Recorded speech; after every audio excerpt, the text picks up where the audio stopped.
What's up, everybody? Welcome back to the show. As you figured out by now, we have teamed up with Racers 360 for the 2020 season, and we are really excited about it. I've been a big fan of Dion and the coaching that he does since we first met. I've been using it quite a bit. I use their track breakdowns for any time I go to a new track. I talk to Dion when I can about ways I can improve. Any chance that I can to get better on track, I try to take advantage of it. So obviously this partnership is a little self-serving because I get to build that relationship with Dion and then hopefully get better on track as well. But I've been using it all the time. The SCCA Time Trials National Tour that came through Heartland Park was the event that I used it probably the most last year. Before the event started, Dion put out the video that did the track breakdown and walked us through ways that you could improve, where you could pick up time. And I watched it to the point where I knew every corner before I got there. And it was raining and wet, and I was on slicks. So I was slipping inside and didn't really get a chance to actually put a real lap down. But once the track dried, I was able to improve my time in such a way that I went to the second fastest lap of the event. It was such an improvement that the rest of the weekend I was called the cheater and that the transponder failed. There's no way I put down that time. That everyone just said it was bullshit. So if you want to improve your times in such a way that the rest of the field gets to call you a cheater, Racers 360 is the way to do it. I mean, putting up an authentic time that's even leaps and bounds better than what you ever expected you could put down just shows the investment in this coaching is more than worth it. I'm a big fan of Dion. I'm a big fan of Racers 360. I wouldn't partner with them if I didn't believe in what they were doing. So we're doing a 7-day free trial for our listeners, but that really wasn't, in my opinion, that wasn't good enough to get people in the door. So I wanted to give you guys an incentive, give our listeners something back. So it's a 10% discount now. So if you go to the description of the show, just click on that, sign up, 10% off, and it's exclusive to our listeners, but that doesn't go out to everybody. We want you guys to get better on track. If you're serious about racing, Racers 360 is serious about making you improve. So check it out. I want to hear some testimonials this summer about our listeners that have improved.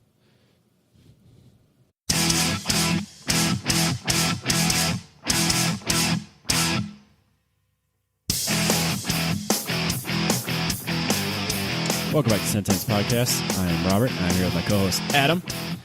And it's just us this week. It is. And it's the end of the month. It is. So we're just going to talk about what's on our mind. We are. I'm good with that. Yeah. Kind of like this was something we had discussed.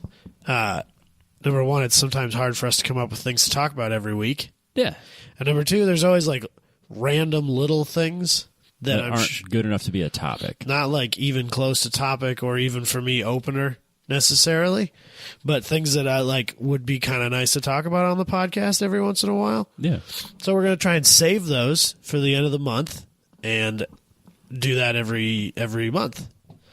Yeah, so I got a couple things we can talk about, and you brought a few things. A few small things here and there. Not full topics, but we'll see where this goes. This could be like a 4-hour show. This is mostly just to jab at you a little bit, most of the things that I had. So. Oh, yeah, that's all good. Yeah, that's really all I was trying to do. I only brought a couple things. Just trying to, either upset you or spend your money that you don't have. Or, I mean, that was kind of where I was going with these. Oh, great. I appreciate that. Yeah, absolutely. That's very nice of you. That's what I'm here for. Yeah. So, should we start with the opener at least? Yeah, we could start right away. That? I wasn't sure if you want to dive right into this. Do we want to talk about this little sheet of paper here? Yeah, if you don't mind, I can hawk my own stuff. Absolutely. That's what the podcast is for, Robert. All right, so the Mid-Iv Time Trial Series is coming up here in April. So the first event is in Heartland Park. So anyone that is local to us, you should definitely come check it out.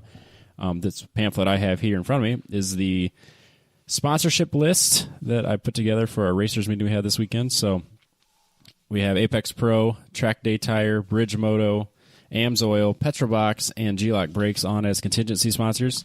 Oh, shit, I didn't realize that. I just thought that was two of the same page. No, sir, 2 pages. I didn't realize that the second page was a bunch more. Yep. Look at you, Robin. Yep. I'm So, yeah. super proud of you. Yeah, so Apex Pro is doing championship prizes.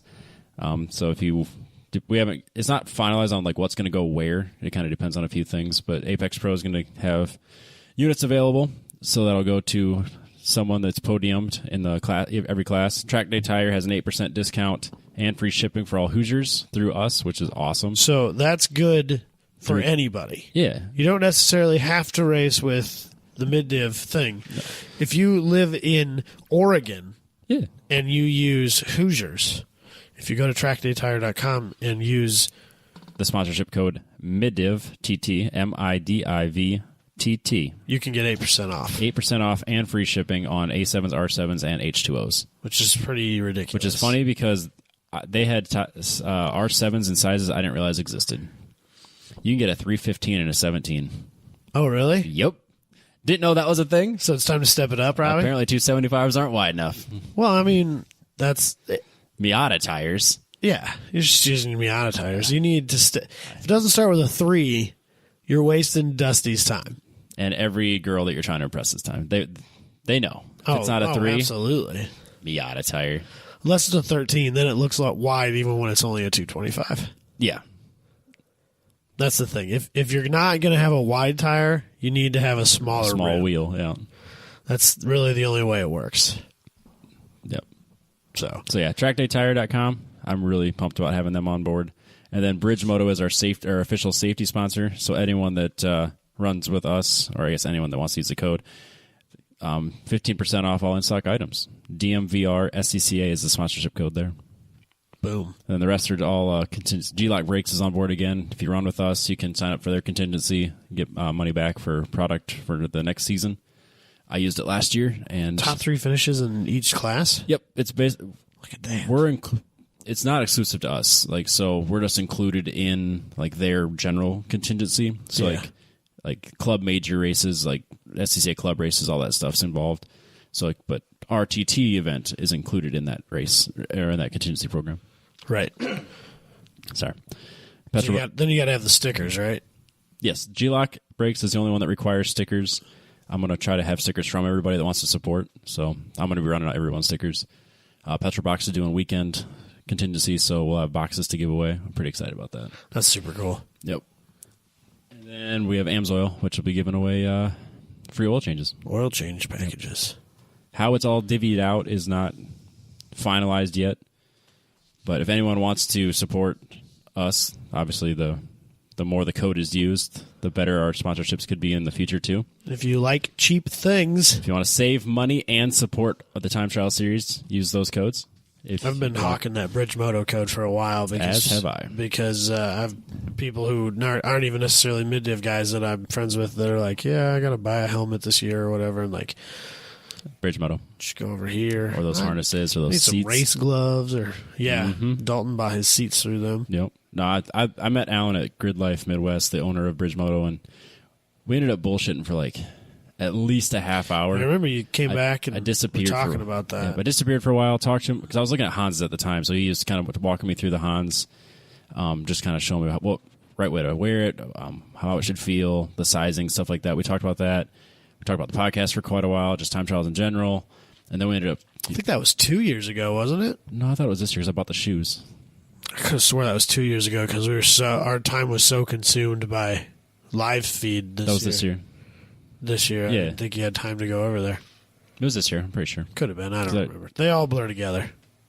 Yeah, because I've only been running those shoes this year. Oh, okay. Or last season. Right.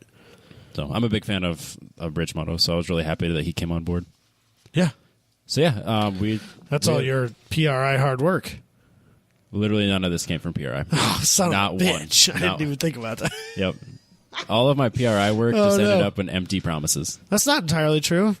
You got yeses from Apex and Petrobox at PRI. Okay, yeah. Petrobox can count as PRI because that conversation happened at PRI. Yeah, I mean, it could have happened. Apex Pro was on the phone. It could have happened anywhere for Petrobox, but it did happen at PRI. So that's good. That's a win. Yep. It made it all worth it, Rodney. Yep. It did, and I'm excited about all of these people coming on board. It's super cool. These are good companies, and I'm friends with a good chunk of them. So it's right. It's a win-win for me. Yeah, I think it's super cool that you were able to put together a decent contingency package. Yeah, like considering grassroots racing. Yeah. There's a lot of probably larger competitive bodies that don't really have anything even annually, let alone weekend to weekend. So that's kind of my goal, is to like just incentivize people. Yeah, it's super cool. Get people on board that basically could help with consumables, tires, brakes, oils, anything to make it cheaper. Yeah, exactly. Just make it so that it's a little easier to come out, and then you can support the people that support you. Which is why I didn't want to turn this show into be like me heckling all my. No, but I mean, it's which is why I kind of hesitated to share it on the group. I was like, I don't want to be that guy that's like, it. This is my show, but here's all of the other shit I need you to help me with. That's fine. If it was like not available to everybody, if it was only available to people who are mid-div TT competitors, right? Then maybe, but like. No, I mean anybody can use your Bridge Moto code. Anybody can use your Track Day Tire code, and save people money. There's no reason not to share that with people. Exactly, and then obviously it kind of comes back around to us. Like they came to that site through us, yeah. Which means hopefully they'll come back on next year and the year after, and we can continue to grow the sport and the contingency programs and just make it a little easier for everyone to come out. Yeah. So. I think we're going to do an episode where we talk about schedules here probably in the next hopefully soon month, probably a couple weeks. Yeah, hopefully. Yeah. So if you want to do time trials this year, reach out to me or go to the DMVR SCCA Club time trials website. We have our schedule posted. Heartland Parks, April 18 and 19 for the first one. If you want to come out, we'd love to have you. April 18 and 19. Yep. I'm not going to be able to be at that one. I know. I have to miss the one at Gateway in May because of one lap. Yeah. We'll go into schedules another time, though. Yeah, that's fine. So, should we do the opener? Presented by Factor Fabrication. So, I don't remember where this popped up on my Facebook machine somewhere, but this is an article about some crazy dude from Denmark who was doing like relief efforts during the Bosnian conflict. Did I give you the wrong link? No, you got it. I'm sorry. I didn't open it good enough. Oh, okay. So, and basically the story is this guy, like, wanted to help, right? And so he came to the commander of the U.S. military, their Bosnian efforts. Right. He went to the commander of that group and said, hey, this is what I want to do. Are you willing to help me out? And they said, yeah. And so he got this 79 Camaro. Yes. And with help of the U.S. Army, tricked this thing out. How did you trick it out? So the front end and the underside have armor. Excellent. Right? And then the front bumper has like a mine plow. So it's kind of like an air dam scraping the ground. Yes. And then the rear window's been removed and replaced with like a steel plate.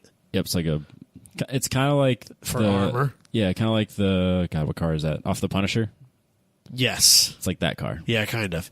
And then the whole thing was painted with this UV absorbing black paint that was supposed to be kind of like radar and UV absorbing, so it's probably similar, if not the same paint they used on the stealth bombers. Yes, and probably. Jets, probably, which is about $1 million a square ounce. Yeah, I would guess that this probably it's probably not the same stuff, but it's probably like its cousin or something.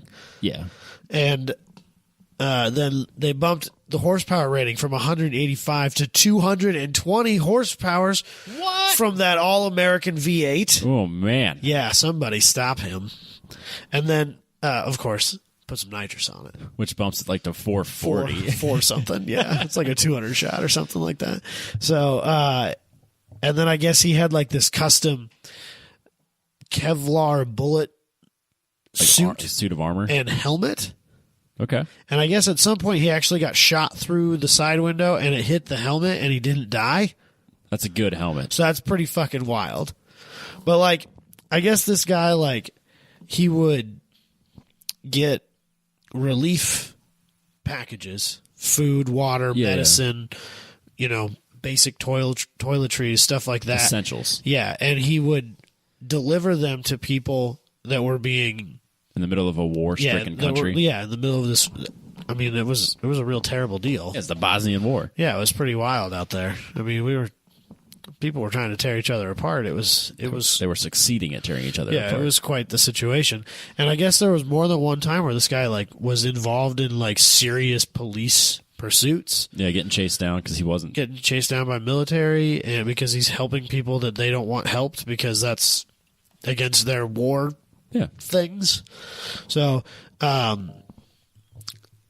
I guess he believed that God was pushing him to do this. Yeah, so it's not a missionary, but more of a humanitarian. Right, and so he referred to himself as God's Rambo. I think that's just fair. Pretty fucking cool. And I guess there's a book, if you can read Danish or German, there's a book called God's Rambo that's a biography about all the things that he did. That'd be super interesting. But, yeah, if I could read it, it would be. Yeah. But I just think that it's super cool that this car exists.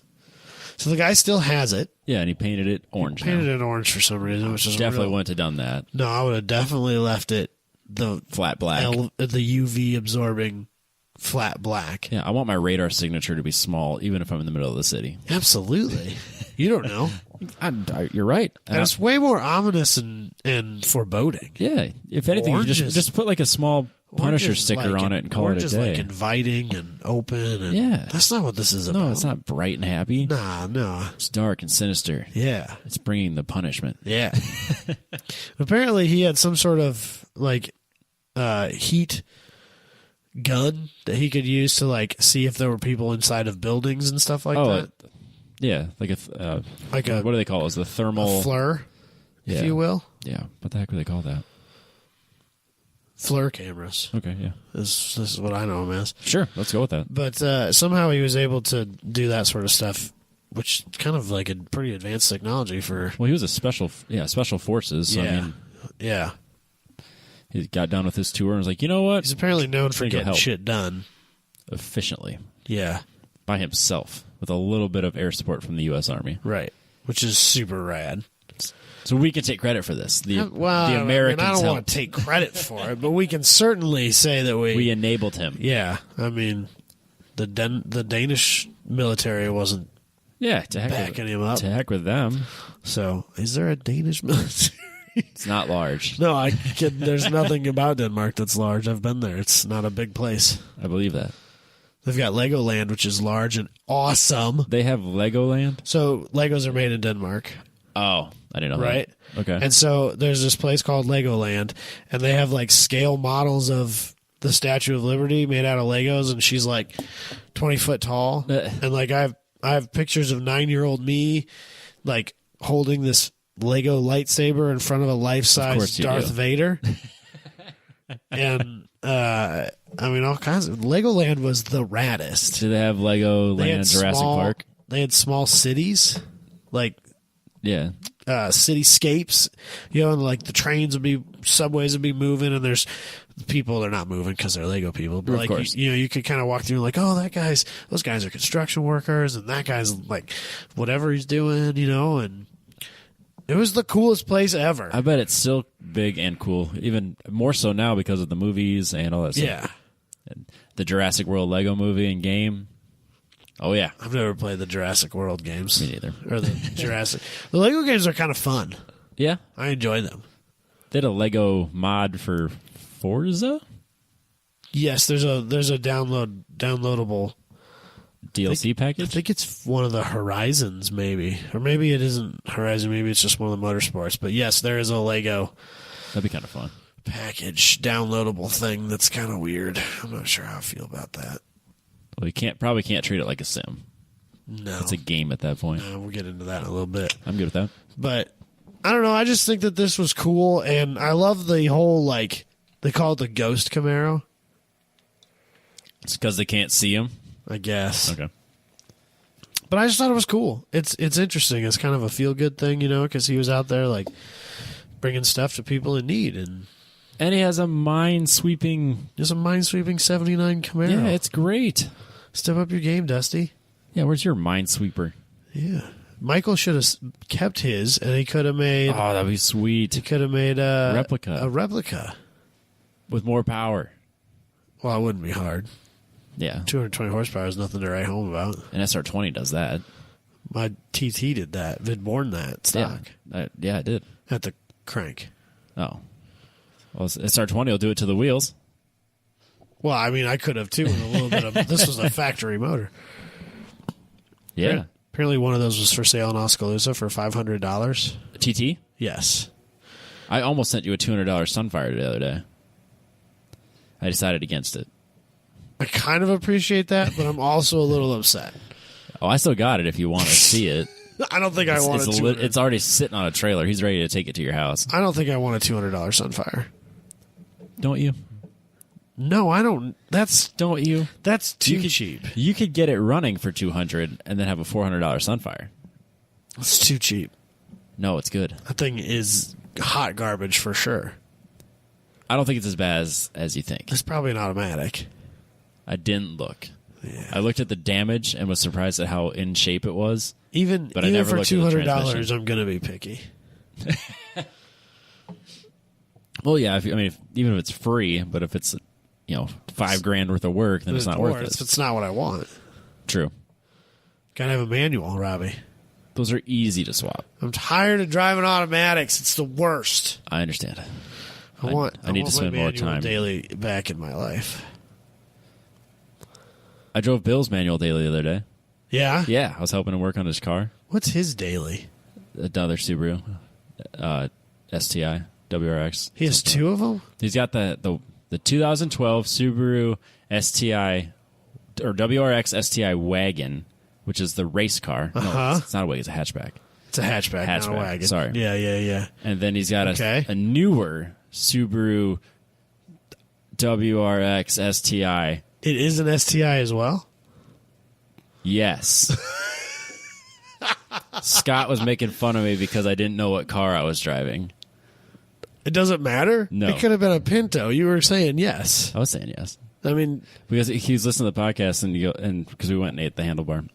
We were way wrong on the year. Not even close. Because we guessed like 06. Yeah, so he goes, we weren't even in the right generation. No. I couldn't tell you. It's a Subaru. It doesn't matter. It's fine. You were saying yes either way. Yeah, it could have been. It didn't matter what it was. It could have been a Metro. I would have gone. Yeah, absolutely. I would have. Nothing would have changed for me. No. The answer is still yes. But yeah, Scott thought it was funny that I had no freaking clue what car we were driving. Didn't matter.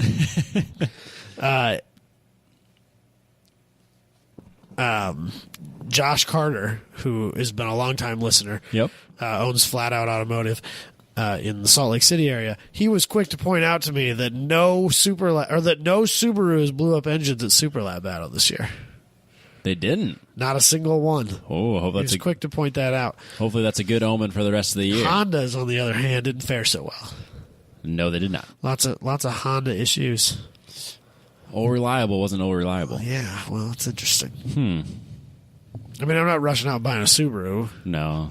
One weekend doesn't It doesn't change at all. No, it doesn't change at all. I'm not saying it's a bad car. It's just not something. It's a lot of work. I don't need a lot of work in my life, Robbie. I have enough of that horse shit. I understand. I'm hoping that we put a lot of work in from now until May. Yes. So it pays off. Yes. That's the plan. That's the hopes and dreams. Yes.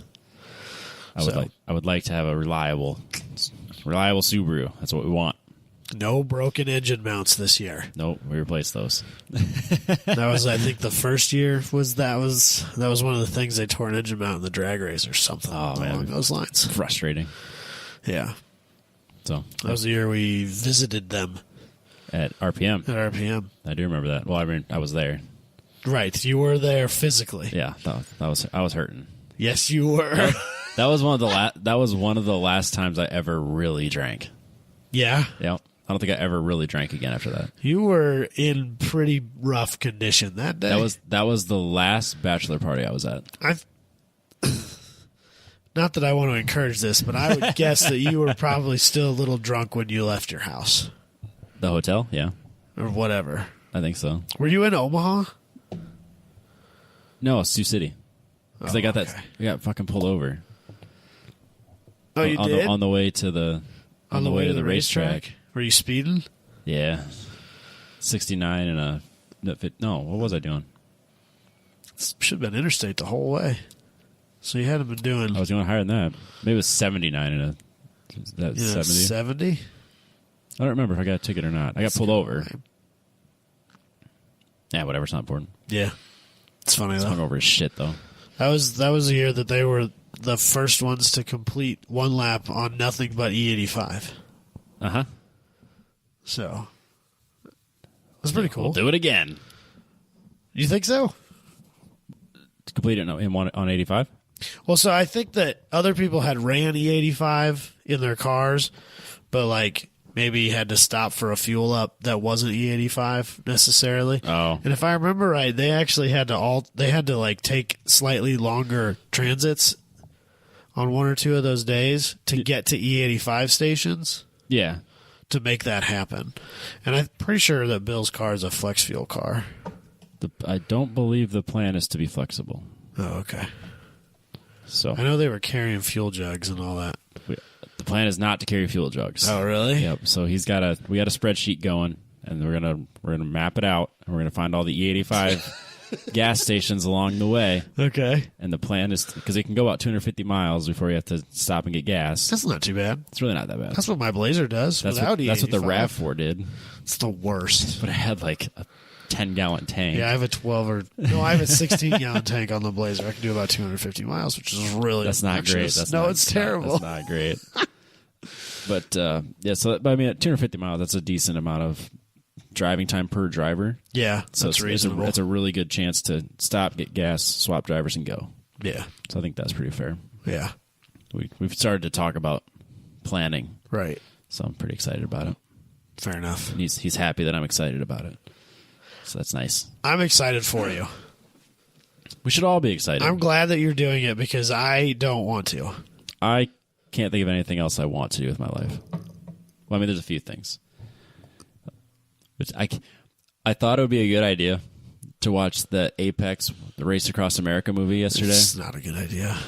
That was a bad idea. Yeah, it was. Because now my mind is like going to other places, and that's a bad idea.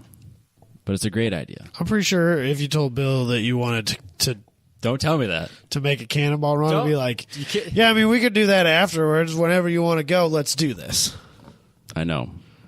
Because my first thought was, what car would Bill and I pick? It's not like maybe this is a terrible idea. It's just like I bet Bill would do this with me. Yeah, absolutely. What car could we get that would you could put a Titan fuel tank in the back? You plan it out. You don't hit a lot of tolls. You try to time it right so you don't get stuck in a rush hour traffic. I think construction zones are the big thing. Yeah, definitely. So no, I went down this really weird rabbit hole where I was like thinking about starting a spreadsheet of like how I'd do it. It's like I can't do that. Start a spreadsheet. do It's the most engineering thing I've ever heard you say. Do it. Let's just do one lap first. Don't even consider it. Jesus Christ, Robbie. It's an addictive drug, man. Going I fast. have way too much like getting pulled over anxiety. I can't do it. I have horrible guilt. I feel like when I get pulled over and then drive away, I feel like I broke like a million laws. I can't do more than 5 over without being like, this is whoa. I'm really not a speeder. That's the thing. Yeah. I don't No, speed at all. That's why I was so mad when I got that ticket on the way to TT Nationals, was because I don't speed and I just happened to be coasting down a hill, and that's where I got my ticket. That's kind of bullshit. And it was in a school zone, which really fucked me. What were you towing through a school zone for? Because that's where the route took me through this town. I went around the town because it was faster to go that way than it was to go through the town. Oh. So I went right past this Isn't school, the racetrack apparently. like right off an interstate, and they had you not taking interstates? Not to Kentucky. Weird. Yeah, it's a bunch of back roads. Weird. Well, not back roads, but like... Not interstates. Yeah, not interstates. That's weird. Through Missouri. I'm going to find out in April. You going to see him? That's my plan right now. Yes. That's why I'm not going to make Heartland Park with you. I think that's fair. I think that's the same weekend. Yep. It is the same weekend. Yeah. JB said I could ride with him, so Oh, nice. probably just going to do that. That'd be cool. Yeah.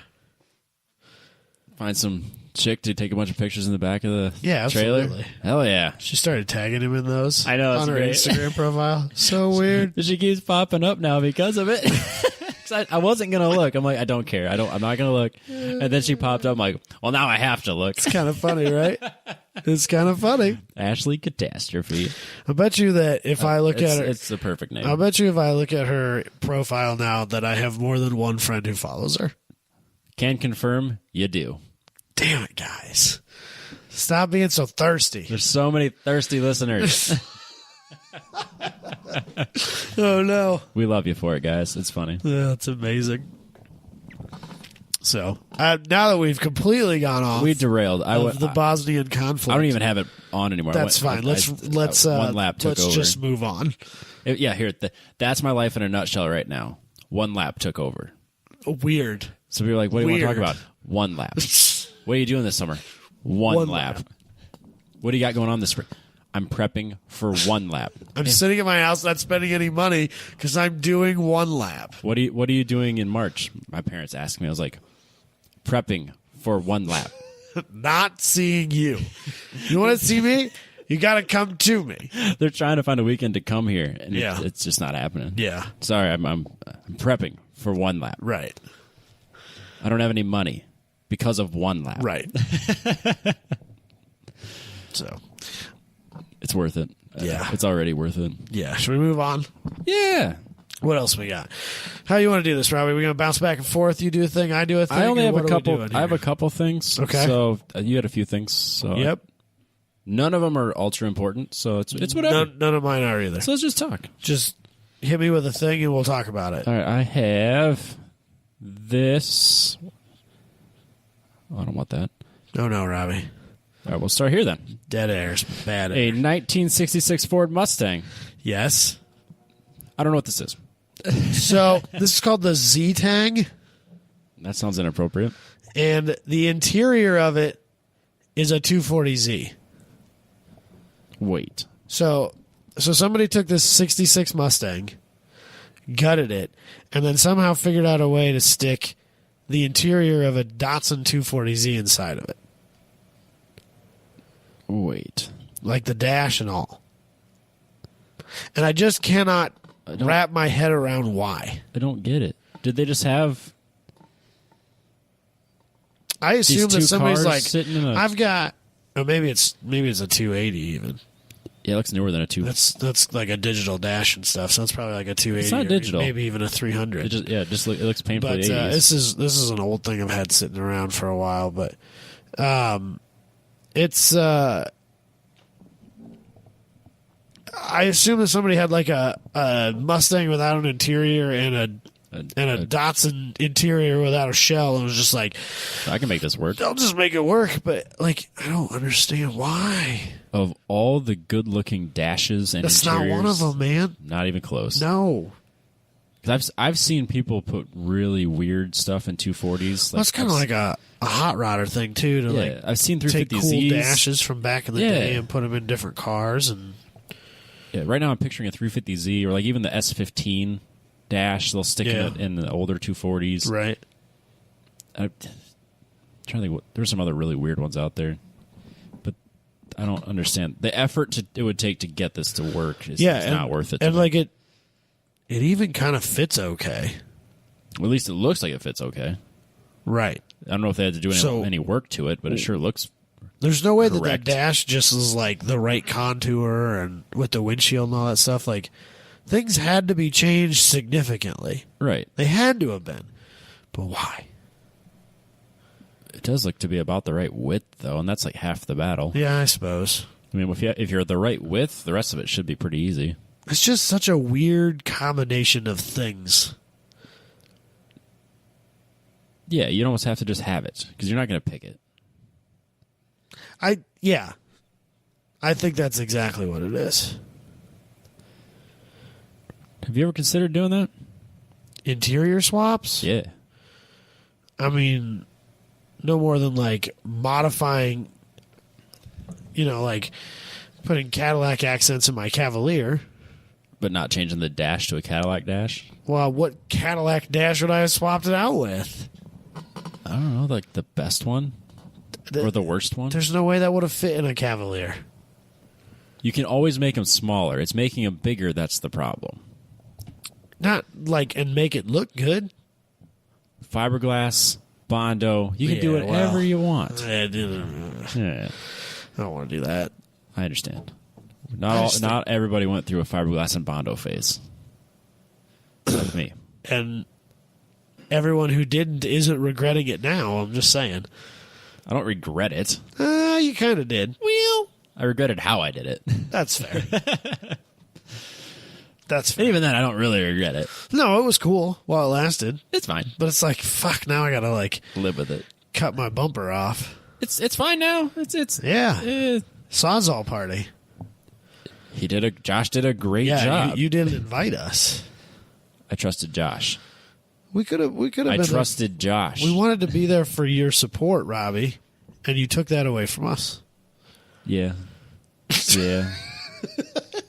Yes. Yeah, that's why yes, you did. This is why I work alone. That's fair. So, like I said, this is something that I don't have a whole lot to say about it, but it's just weird, and It's kind of strange. felt like I needed to bring it to your attention.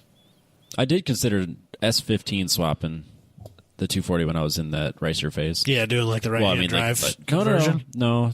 Well, yeah, I would have had to, but like For the S15. I liked the style of the S15 dash. That's the only thing I've ever seen people do with the Cavalier is either they'll completely fiberglass the dash and make it all wild and crazy, or they'll buy like a JDM front clip and and right-hand drive convert it. Yep. It's weird to be talking about JDM things with my Cavalier, but it was a thing. It's popular. It was a thing. There are carbon fiber dashes, so of course I always consider that one. Well, obvi. Yeah. It's not worth it, but I always consider it. Yeah, the weight savings is negligible at best. But the coolness is off the charts. And then if it's like too glossy, you're going to get a bunch of glare and you're not going to be able to see anything. That's what really pushed me when I first got it, was because they had painted it gloss black. Oh, really? I didn't know that yours was painted. Mine was painted gloss black when I got it. Oh, okay. And it reflected like a motherfucker. That's something you don't think about until it's too late. I've seen people do it, and it's always the same thing. It's like just real glossy, and you hit the sun just right, so then you're blinded from just the sun being there, plus the reflection in your eyes. Because that's like a show car thing, is, to body color match your dash and stuff like that. Uh-huh. Like that can be really problematic. Yep. So I got a vinyl matte black. So when I had the windshield out, when I was doing all the body work to it, then I painted that and took all that brightness away. Oh, okay. And that seemed to really help. And I've never had to touch it up or do anything to it. It's stuck for That's mildly surprising. 11 years. It's mildly surprising. It doesn't live outside. Well, that's so fair. that's a huge deal. I seen only have people really small cracks. See people like fleece them and stuff like that. Oh, really? Yeah, or flock or whatever it's called. I don't know. Where they put like a... like you put a base color down and you put the lace on it and then paint it. No, like you literally take like fleece or felt that has sticky bottom and you coat the top of the dash with it. Oh, because it's completely unreflective. Oh, I've seen suede. I've seen people do suede. Yeah, suede's expensive, and this is a race car thing. No, suede's not expensive. Oh, really? Well, I mean, you can get like the shitty stuff that I put on the roof of mine. Oh, that's fair. Because I remember when I took the sunroof out, and I couldn't find I didn't want to spend like $160 to get a headliner that I would have to cut up anyways to make it fit. Yeah, I get that. And then once you already have the headliner out, you kind of need something that goes the 2 inches closer to the roof. Right. So I was like, well, for $30, I can just get this roll of, air quotes, suede, right, and just glue it to the roof. And that's what I did. I guess. And I just took a razor blade and cut it out, and it's still there. Well, that's fine then, I guess. Now, if I ever have to take it out, it's going to just come out in strands and pieces. That's fair. That's but fine. Who cares? You're not going to take that out. No, it's there. It's fine. GM tries to claim that flat black hoods on their 1LEs are for reflective purposes, glare reduction on the racetrack. I think that's fair. I think it's a stretch, but it's fair. Like splitting hairs, but I mean, GM's got to do something, I guess. Yeah. I mean, they have knurled rims so their tires don't fall off. It's not a thing. It's a thing. The I know. Camaros have it. I know. They're so fast. The Z28 spun tires on the rim. Just tore them off. Wild. I can't even believe So it. much grip. It's just like a Koenigsegg. Your Camaro is just like a Koenigsegg. That's it. Yep. Same. What else we got, Robbie? You had one, but it's on Facebook, so let's see if this is the right thing. The heart of the patented air-cooled... Oh, right, yes. Is this so right? Comp Turbo Okay. has this thing that they came out with, right? It is an air-cooled turbo. So no water lines, no oil lines, none of that stuff. The center part of the turbo is all air-cooled.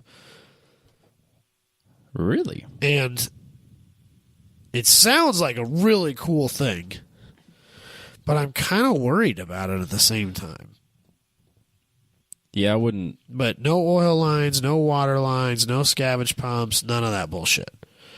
Where's the air coming from? Like a pump? The turbo. It's got all kinds of air. It's self-cooling? I assume that's somehow how it works. I don't know. I mean... What about your... The picture doesn't look like anything... Yeah, too dramatic. It looks like what you'd expect it to look like. Yeah. I don't know if it's still, oil-filled. So my supercharger has oil inside of it, but it's not plumbed into the system. Okay. And you're supposed to change it out occasionally. Right. Maybe that's what they're doing here. I don't know. I haven't looked into it that much. I just thought it was kind of cool, but at the same time, I'm a little bit leery of it. I'm curious how it works because it has like a grease zerk in the maybe side. Maybe that's what it is. Look at that. That's a grease zerk. Yeah, that's definitely what right that is. in the center. Yeah, so maybe you gotta hit it with a grease gun every 3,000 miles when you're doing an oil change. But how do you access? Well, you better plan ahead with that. Yeah, I'll say, how's that work with the housing? Well, that'll be in between the turbine and the compressor housings. Oh yeah, that would in the be middle there. Yep. So yeah, you'd attach it to the flanges. Yeah, that's just in the middle. It's fine. That's just the centerpiece of the turbo without the housings on. Yeah, I got it. So, I don't know, man. I just if it works without overheating, yeah. if If it's a efficient thing, and it lasts on a reasonable amount. Yeah, because it's got to have a ball bearing setup inside that. Right. Oh yeah, it definitely is probably like a ceramic ball bearing or something like that, and that's probably what the grease zerk's for. Right. But I mean, if it doesn't heat soak and it doesn't have too many problems, then I don't know. Maybe this is a really great thing. And simplifying my race car underhood and making my life a lot easier. And I know, the turbo setup that was in the 350Z that you now own. The one Josh had, the twin turbo. Yeah, he melted an oil line on a header. Yeah, and ruined a weekend. Yeah, and if you don't have to worry about that kind of stuff anymore, that'd be kind of nice. I suppose if it's made of materials that are designed to run at higher temps. Yeah, I can't imagine it's cheap. No. You're not going to be... There's nothing cheap about this. No, you're not going to be buying that in place of your China chargers. No. And that's the problem is I only have that really to compare to. Right, and maybe tearing those apart. Maybe they have a limited runtime on them. They don't want you... Maybe they're not for street use, Yeah, and you're expected to rebuild them. Maybe they're for, drag racing where the car is only running at temperatures for 30 seconds at a time, and then the car shuts down, and the turbo's not building any heat anymore, and things aren't a problem. I don't know. I am curious what material that is. But it's a cool little thing. I like it. It's innovative. Yeah. And if it works, I'm all on in. Right. So, that was all I got. Yeah, not much to say, but it's super cool. Yeah. Interesting. Comp Turbos. Hell yeah. If you're interested.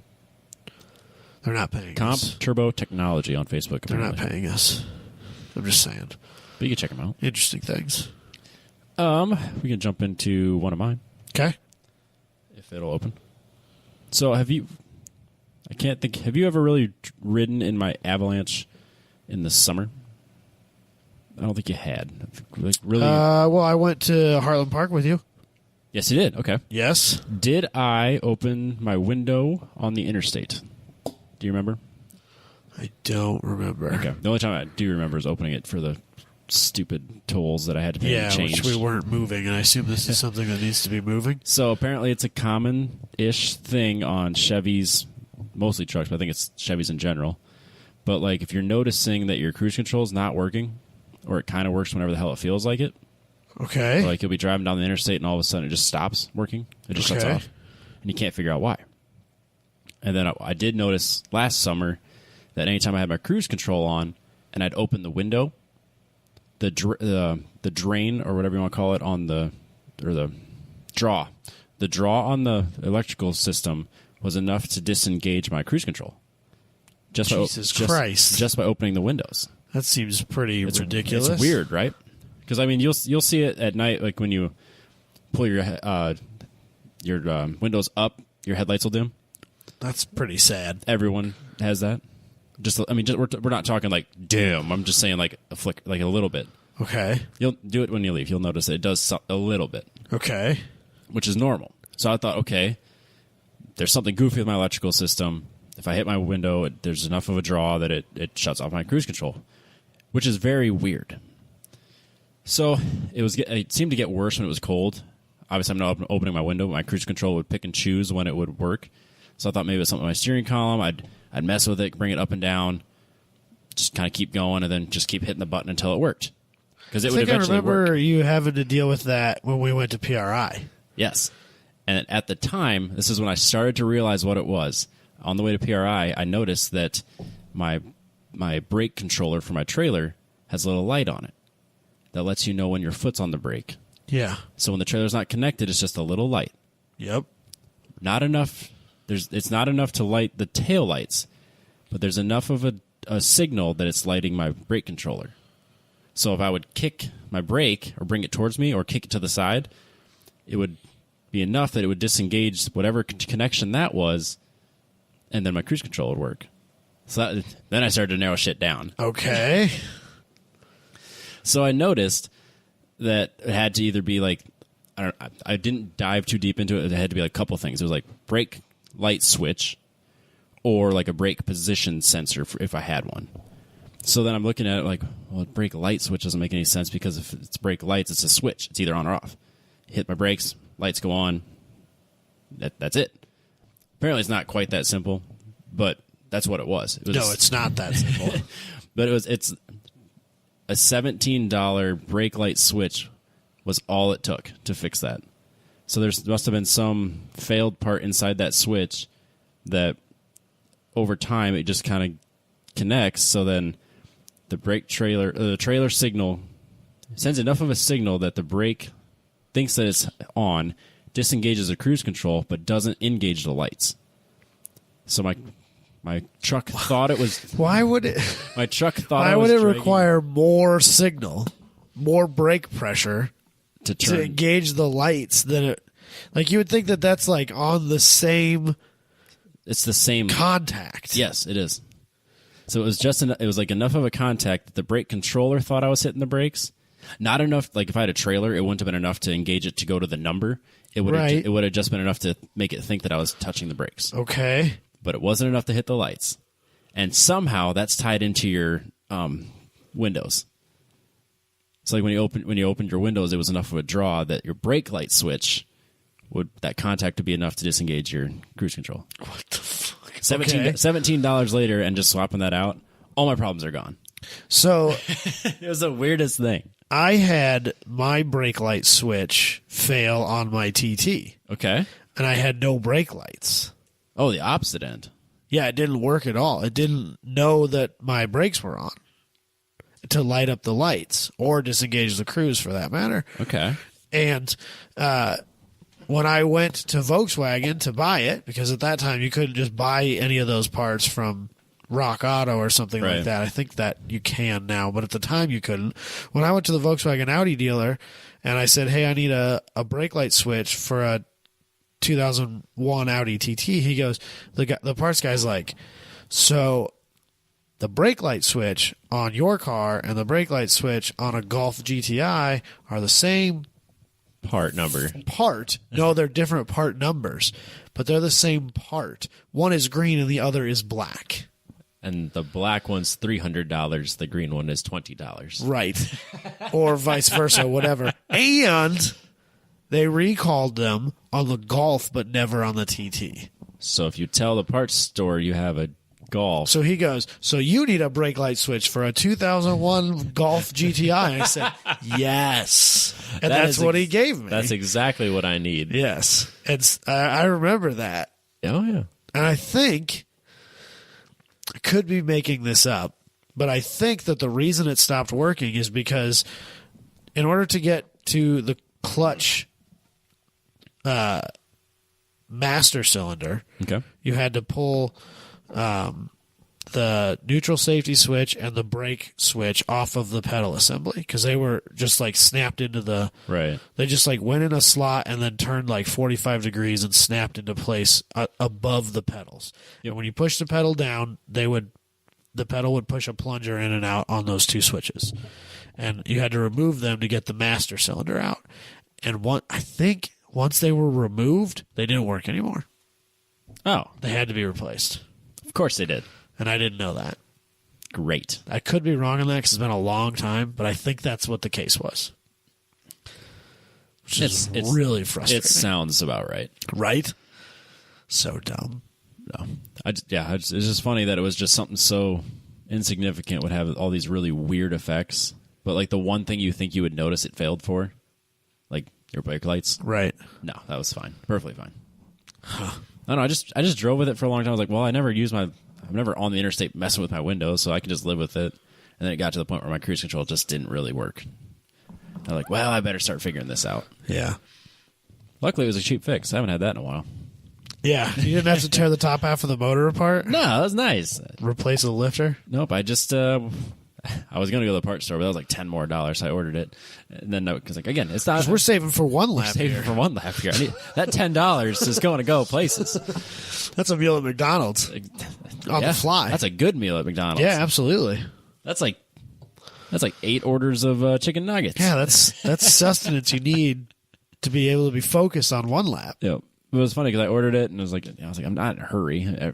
I can go without cruise control for a couple days. Right. Clearly. So then it showed up and I just 10 millimeter bolt out and unplugged it, plugged the other one in. 5 minutes later, it was good. Everything fixed. So dumb. I know, it's weird. So annoying. So yeah, if you're having cruise control problems in your Chevy, brake light switch. You're welcome. Interesting.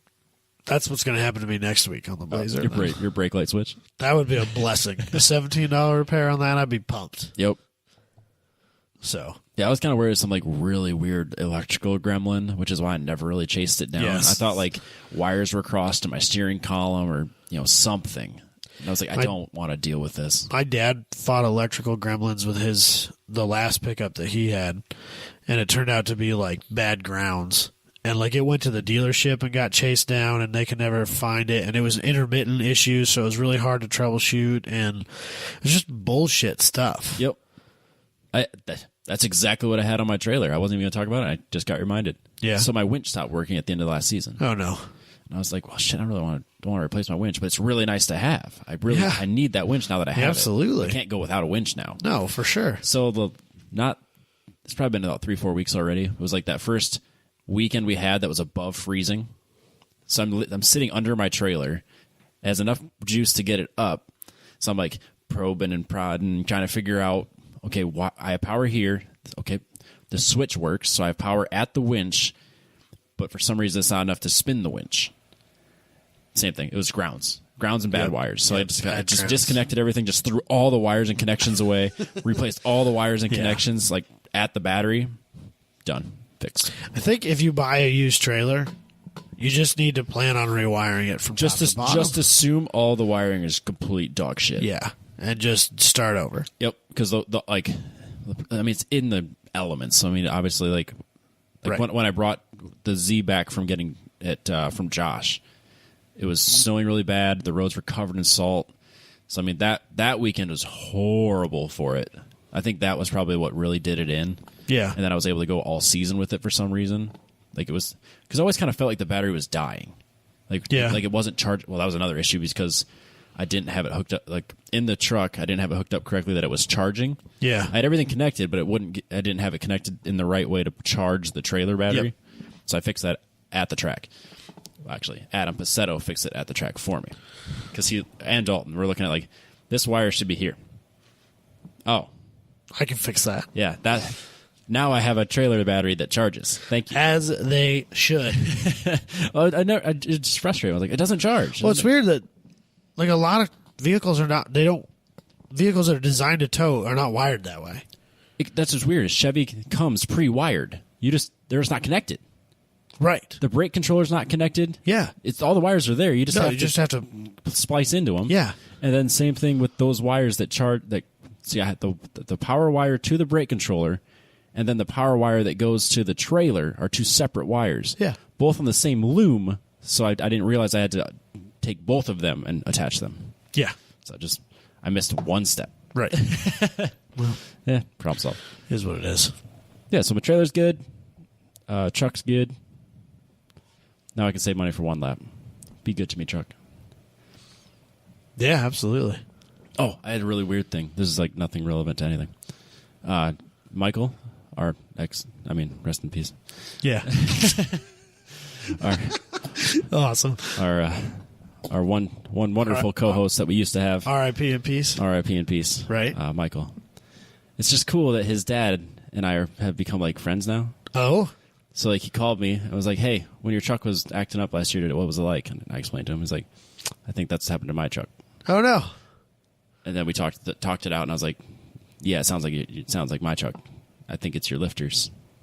and it was. So you're track dadding track dad. I did. I talked him through it, and I was like, "Yeah, it sounds like it." His was weird though because it was like screeching. Because it turns out his was way worse than mine. It fucked up. Oh no! It fucked up the cam.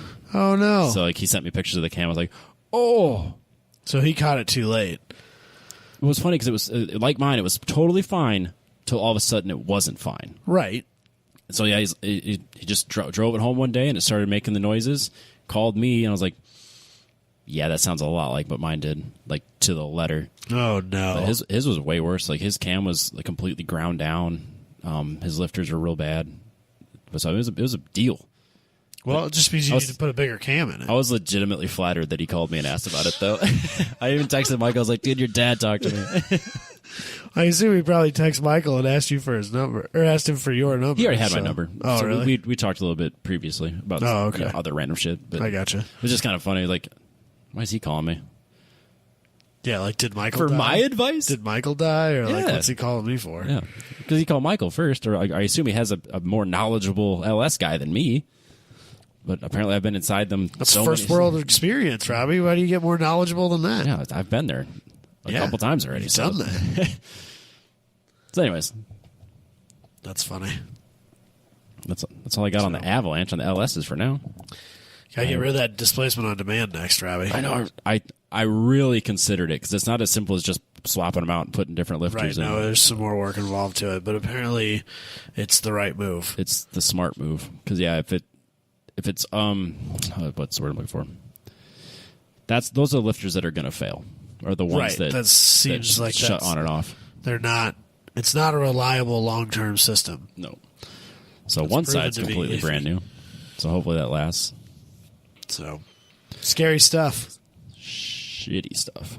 So let's talk about this beautiful red Ford GT40. So I wanted. So there's this Facebook page called something about front end swaps. Oh, unnecessary automobile nose swaps. There you go. Unnecessary automobile nose swaps. Oh, it does have a swap nose. Yes. So it's a Ford GT40 rear with a new Ford GT front end photoshopped onto it. How does that make you feel, Robbie? Now that I noticed it, I can't unnotice it. Yes. But are you mad about it? Not really. Damn it. It doesn't look quite right because the older, like the hood's very similar, or lack thereof hood.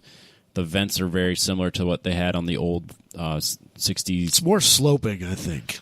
Yeah, it's more like a Ferrari front end Yeah. than it is a Ford GT40 front Got to end. cut down on that front end area, though. Frontal area. Yeah.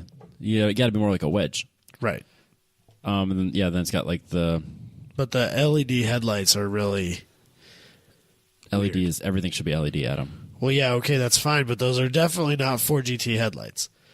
Everything should be LED. Well, I don't care what year it is. You can put LED headlights or LED bulbs in your 4GT headlights. That's fine. That is true. It doesn't need to look. It doesn't look as out of place as you would expect it to look. No, this one is one of the less egregious ones, but I thought it was kind of funny. Funny enough that it might be worth bringing up. If you've got some spare time on your hands, it's kind of a funny Unnecessary page to automobile just- nose swaps. to just kind of scroll through. Because this is like when they put the Silverado nose on the Camaro, Yes. and it kind of worked, but it kind of made you uncomfortable. It did kind of work. It gives you that like weird feeling in like in the pit of your stomach. Like, Yeah. I know this is wrong, but I don't just run away. Right. But he'll put like a Miata end on front of whatever, Yeah. just like stuff that it does not belong on. And they're better than like you see all these like, what would new cars look with pop-up headlights, and I see those once in a those while. are stupid. They're never good. They never work well. 98% of them don't work well. No. And some of these are clearly just made for the ridiculous factor, but some of them like, okay, I can see that kind of works. You Like could this make it work. one. It's not bad. This one's kind of like a, it's a modernized take on the original car, and it's not the worst thing in the world. No, I think if you could kind of take this design and dial it back a little bit. Like if you swoop the rear end a little bit, for lack of a better term, just kind of like feather it out so it's not so like doesn't have like sharp edges, so it's curvy, I guess. I think you could make the front end work a little bit with this design. Yeah. I just thought it was funny. I like it. I was kind of hoping it would like upset you, No, honestly. Nothing upsets me. Because I know that you don't love the Ford GT as much as I do. You're talking the new one versus the old one? Yes, because the Ford GT40 or the Ford GT. I like the 2005 Ford GT40. This is Which it's just a GT, Robbie. It's not sorry. a GT40. The 2005 Ford if you put all of them in front of me, and you're like, drive one, I would go to the 2005 first because I think that would probably be the best one to drive. Nah, dude, I couldn't disagree more. I would want to drive this 66 whatever year that happened to be at the time. I would want to drive that one, but that one's going to get me killed. I would drive the new one, and then I would drive the old one, Yep. and then I would say you can just take the other one away. I'll get back in the new one. That's the one I would want. I'm so because uninterested in that I car. love that I can't car. even describe. I love it. I really do. If I could, I would buy a 2005 Ford GT. Nah, bro, I'd buy a real. brand new one No, all day, Nope. every day. nope. I want sure. I want the V8 and I want the gated shifter. I want that. I want the new one. That's fine. You can have it. I don't like the fact that You can have that. the 05 did nothing for the heritage of the car. I won't disagree with It was not a good race car. No, And that was really disappointing for me.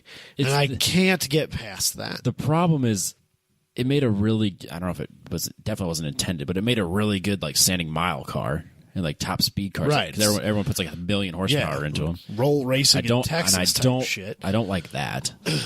But for some reason, I've always liked that car. Everybody does.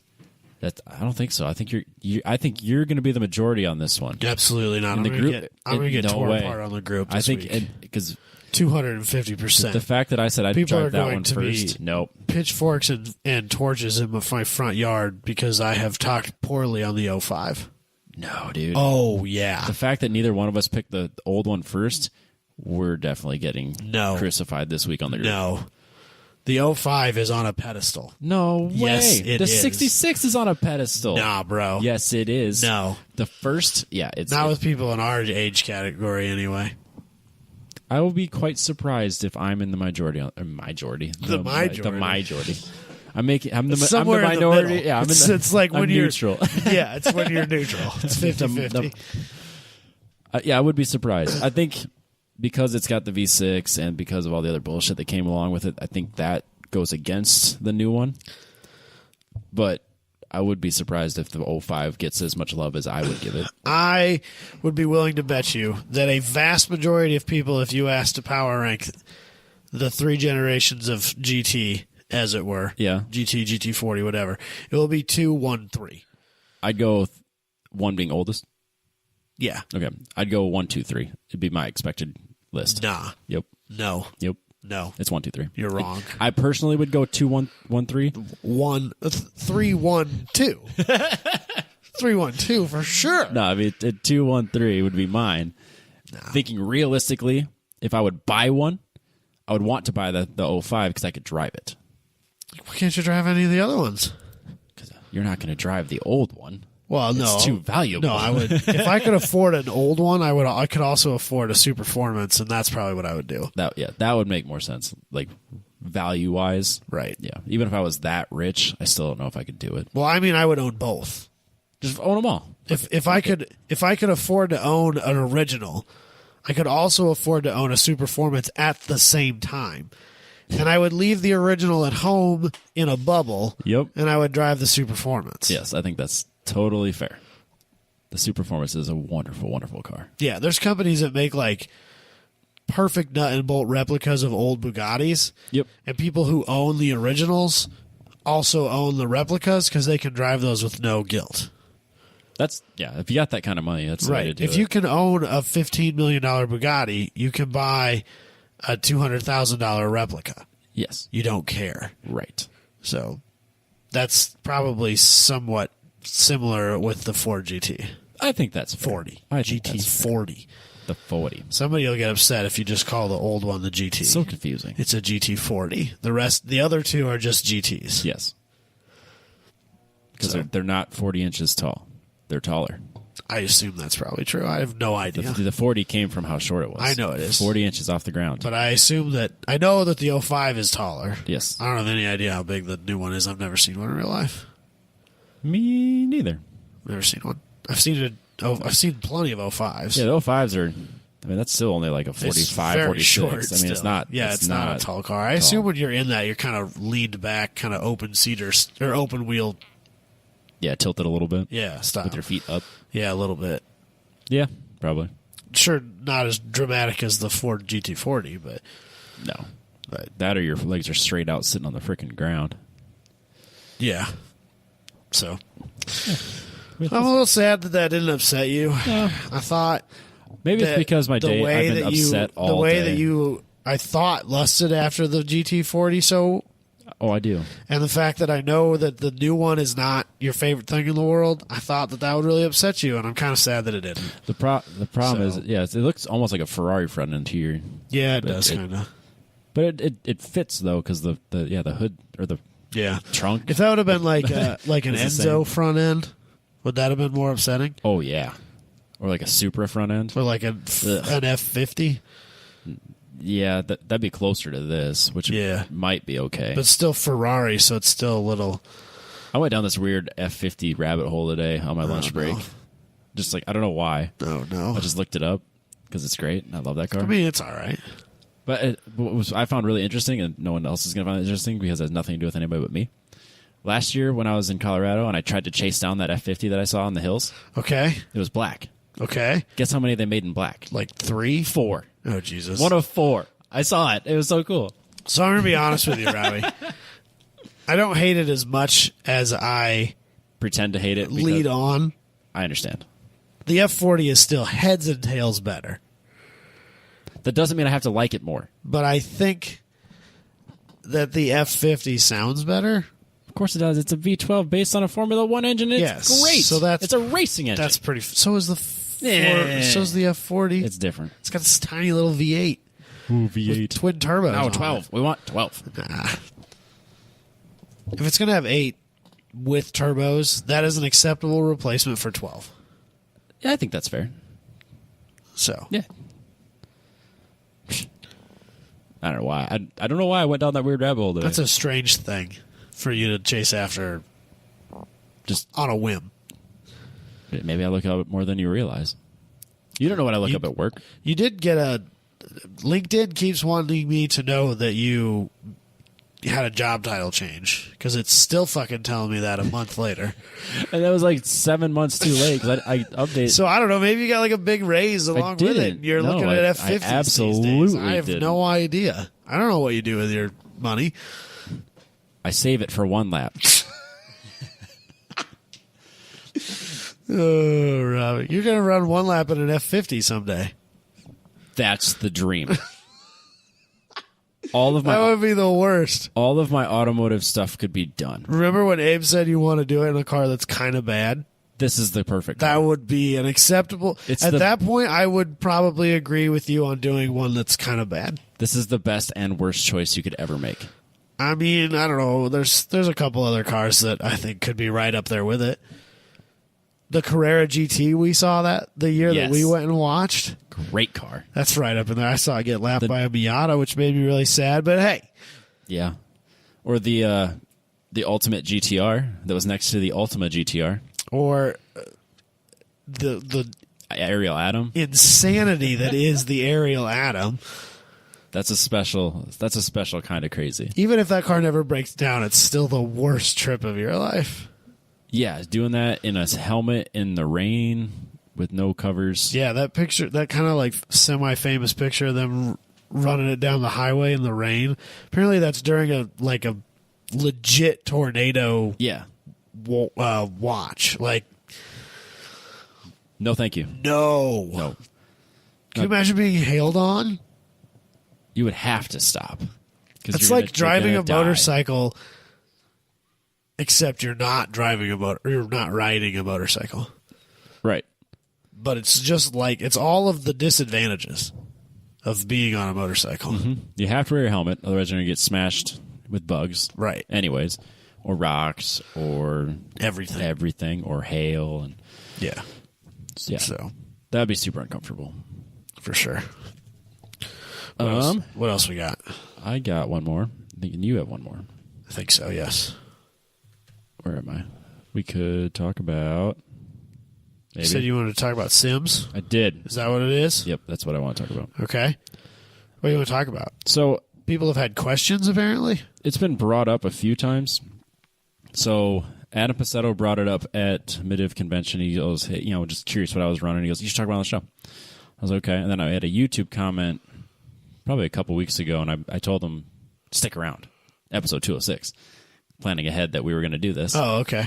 So I was just going to talk about my sim setup, what I like about it. We could talk about some of the stuff you've done in the past, because I know you have a sim setup. I've had a couple. Yeah. So what I have, I built mine in college. So I had the seat from the 240SX. Yes. So that's free. And then the night before my senior...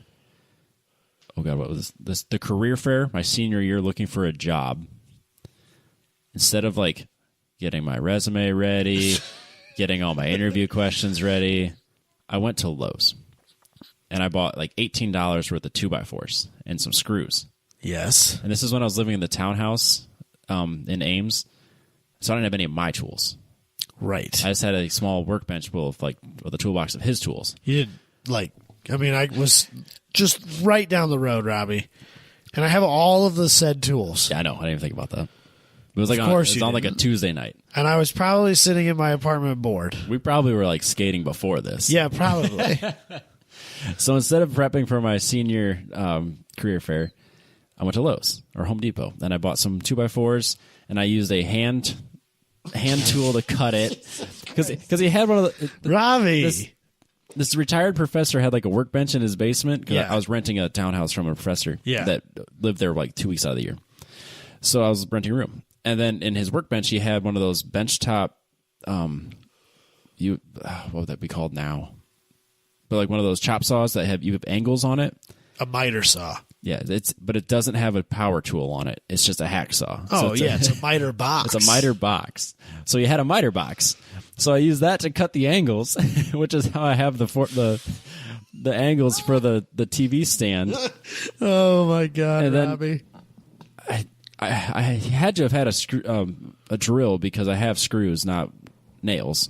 I mean, you could have started them by hand. I don't think I did, but I could have. I don't remember. Just got to push a little harder I'm pretty sure I had a drill. to get them started. I'm pretty sure I had a drill. But Probably anyways, a corded drill or some bullshit. yeah. But this all started because I was kind of looking for something to do some sim stuff with.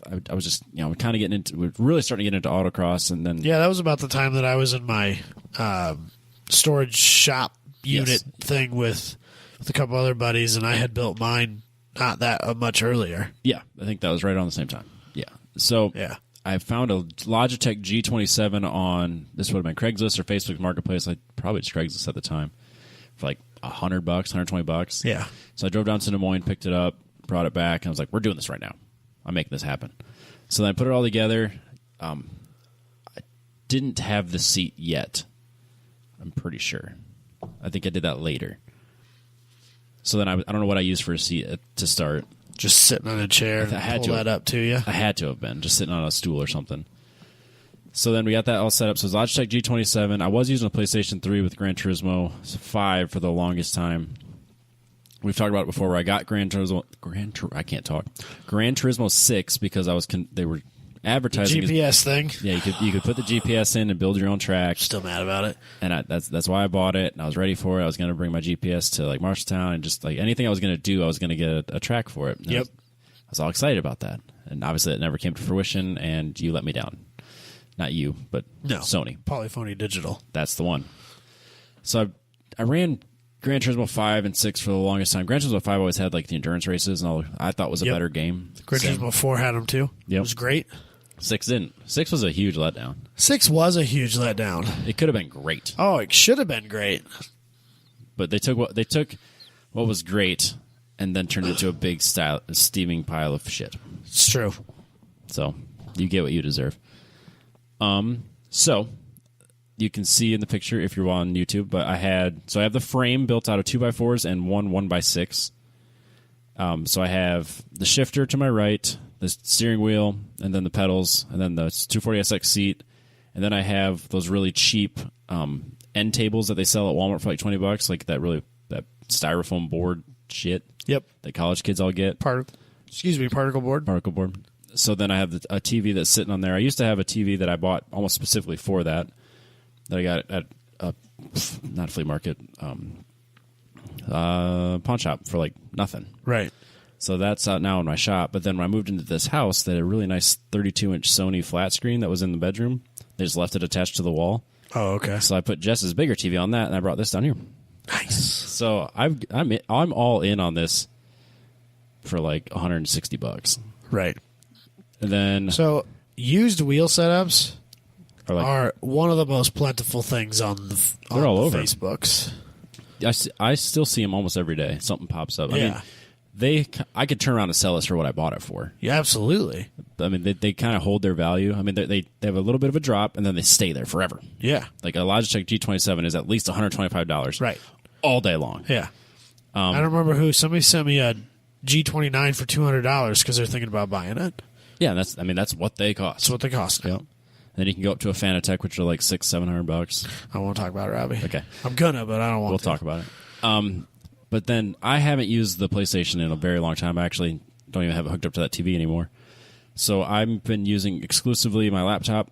I've switched over to R Factor and Assetto Corsa. And I learned this weekend after getting my Assetto Corsa set up, I hadn't been on R Factor in like a year, that I had to use the Logitech Profiler setup because if I run Assetto Corsa, I have to have my profiler set up for 900 degrees of rotation. Yep. But if I go to R Factor, it doesn't override the profiler, and I have to bring it back to like 200. Otherwise, the game, you have to spin the wheel like 3 times as much as you normally have to. Right. So I noticed that when Randy and Eric were playing on it this weekend, that they were like, dude, your wheel's fucked up. Just sitting there, like spinning it like a forklift. I was like, oh yeah. I haven't been on R Factor since I did my Assetto Corsa setup. So anytime I jump back between each one, I got to go back to my Logitech Profiler and change my degrees of rotation. Yeah. On my fancy Fanatec, there's, I think, 4 saved profiles you can have that you can change all kinds of stuff for that too. Yeah, the Logitech has that set up. However, degrees of rotation is a global setting. You can't change that on the profile. Oh, mine I can change on the fly. So I don't, unless I need to dig a little deeper. It's in a different buried section. Degrees of rotation was only in global settings, so I have to go in and change that before I start the game. That's annoying. So I have Assetto Corsa, which is by far my favorite. I think the graphics are the best. I think that's probably the most fun to use, just to learn tracks. It has a really great online support, so you can go to like a couple websites you can download all the modded tracks on. People still support that. Like Gil made that NCM track, which is really awesome. A bunch of different cars.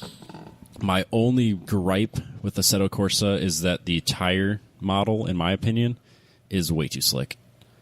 It's nowhere near as grippy. You can't go in and like change your like tires. It's like, oh, I'm running Hoosiers, so now it's really grippy. So it's on tire model 10, and that's just what it is. So it's just, in my opinion, I feel like I'm running on street tires, real slippery. Right. And then I go to R Factor, which you can change that on. Right. And so I use that for like Hallett, Heartland Park, and a couple other tracks that Assetto Corsa doesn't have. But it's from 2007. The graphics aren't that great. It's just, but it's good for the tracks. There's less cars and stuff like that. You have more trouble matching that, don't you? It's a lot of different cars because, again, it's modded. A lot of support. People made their own tracks, made their own cars. Oh, okay. So I have a bunch of really obscure 80s BMWs and stuff on there that I downloaded the Ultimate R Factor package. Okay. So it's loaded with everything that's ever been available. Right. So I've got, like, in the last year, I've gone through this crazy like modding Sims thing. Yeah, I've been doing that with Skyrim. It's a real same thing. It's dude. a real time sink, man. So, it's so crazy. I actually had to go through my computer and delete a bunch of stuff because of all the room I've used for the Sims. Yeah, I've had to like learn about load orders and all this horse shit. Ugh.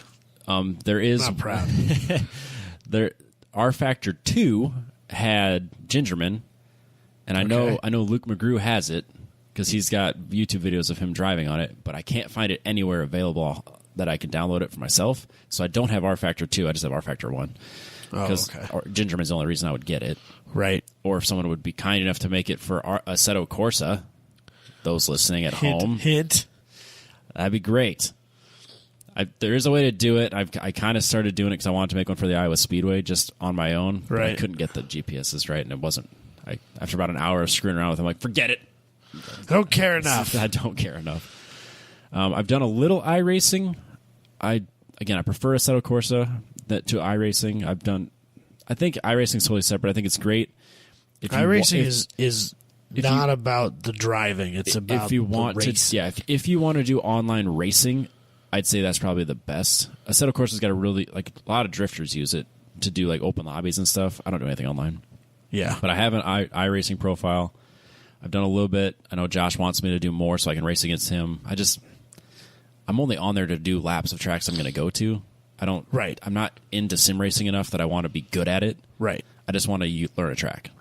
I get that. So maybe if I kind of get that bug where I'm like, I want to get really good at sim racing, then maybe I'll get a little bit more into iRacing. I just couldn't. I did it some, and then I was like, well, I have Summit Point on Assetto Corsa, and the graphics are way better. And so I just ended up going right back to Assetto Corsa and using that anyways. I also have GT Legends, which has Greenwood Roadway, the one in Des Moines here. Oh, yeah. And then an R Factor also has Greenwood. That's awesome. So it's kind of cool that I can run on that track that we never ever get to run on again. Nope. So just some of these historical ones. Like I got a bunch of Formula One tracks on Assetto Corsa. I got a bunch of heritage tracks like Monza from 1966 with that's always fun to drive on. Abu Dhabi at night. You can get mods that turn it from night to day and stuff like that. So it's just kind of cool. So Assetto Corsa is my go-to. R Factor is my backup. iRacing is my third. Yeah. So that's a lot of rambling about my sim stuff. That's fine. I kind of have a funny story about my wheel. About my first wheel.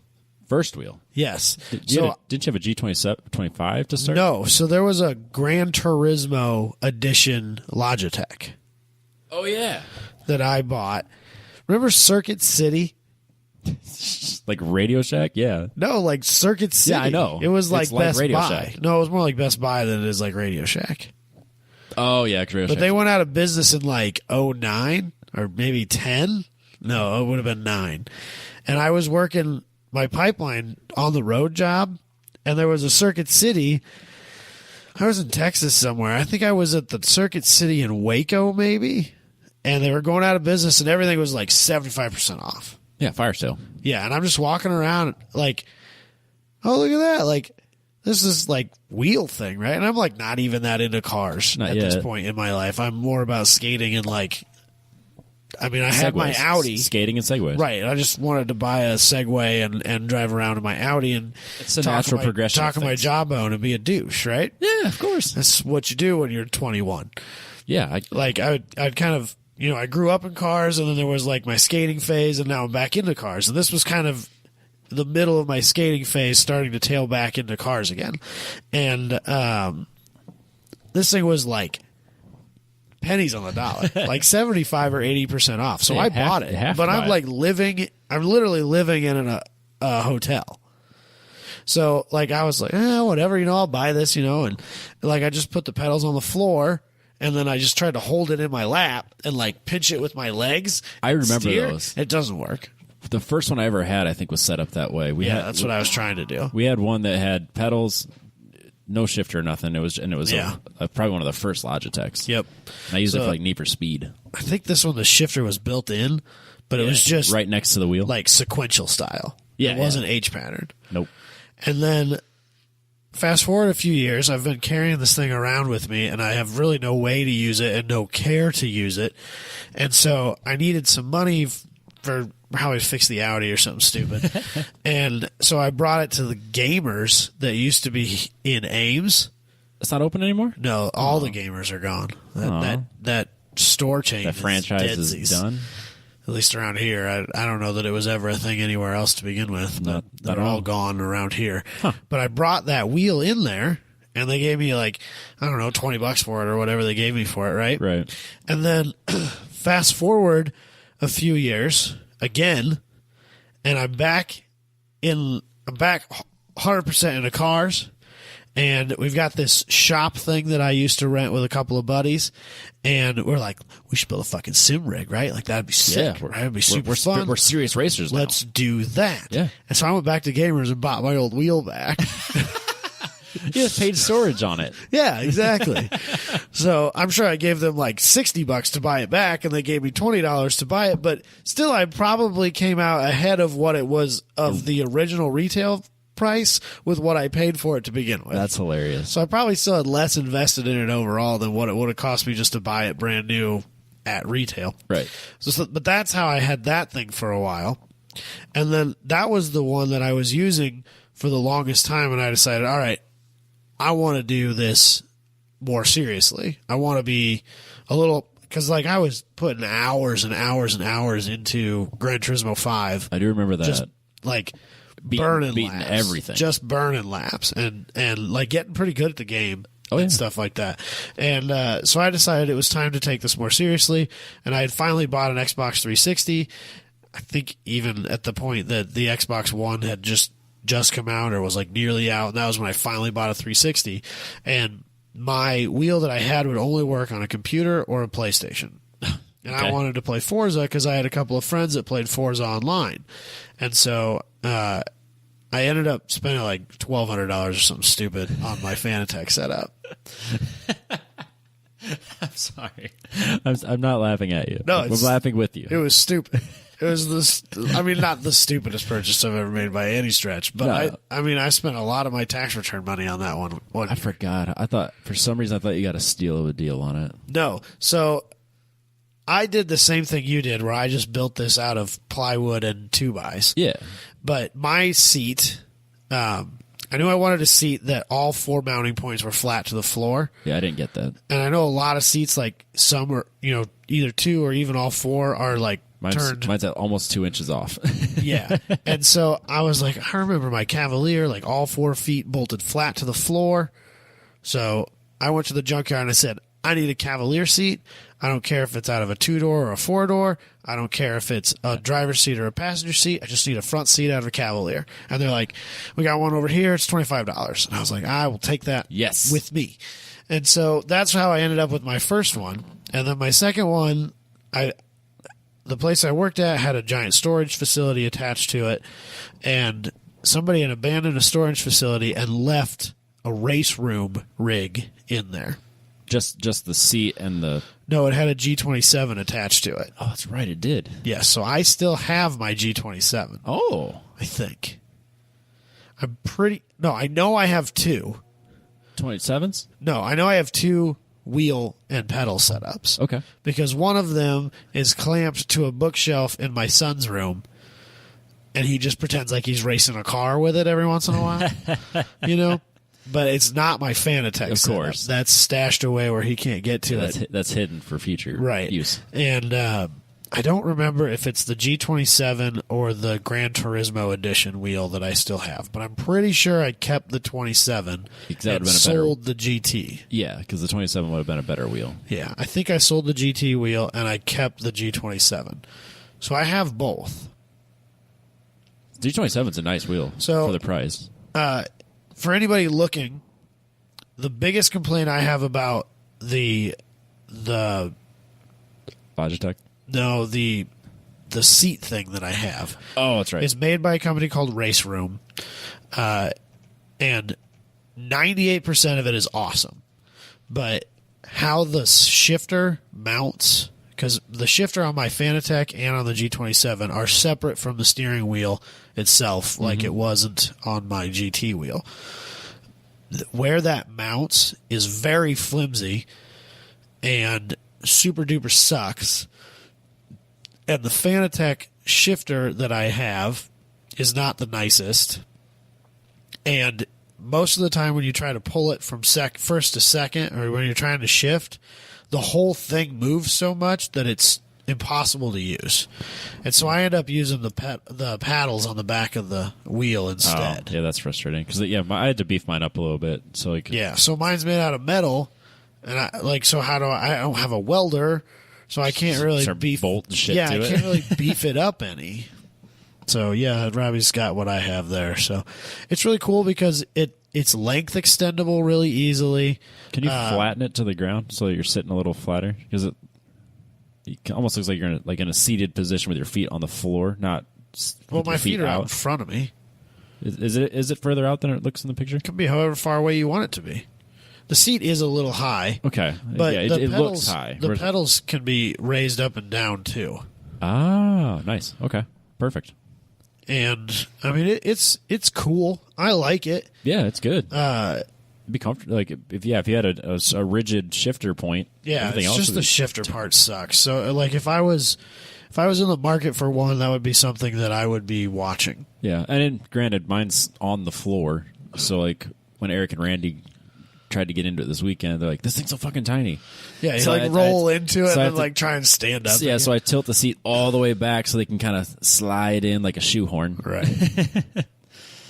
Yeah. But yeah, I mean, I didn't build it for anybody besides me, and I haven't exactly changed in size. Well, that's the nice thing about that one is, like, for a while I had a friend who was living with me, Chaz, that was into the car thing too, and so we would switch back and forth, but Chaz is quite a bit taller than I am.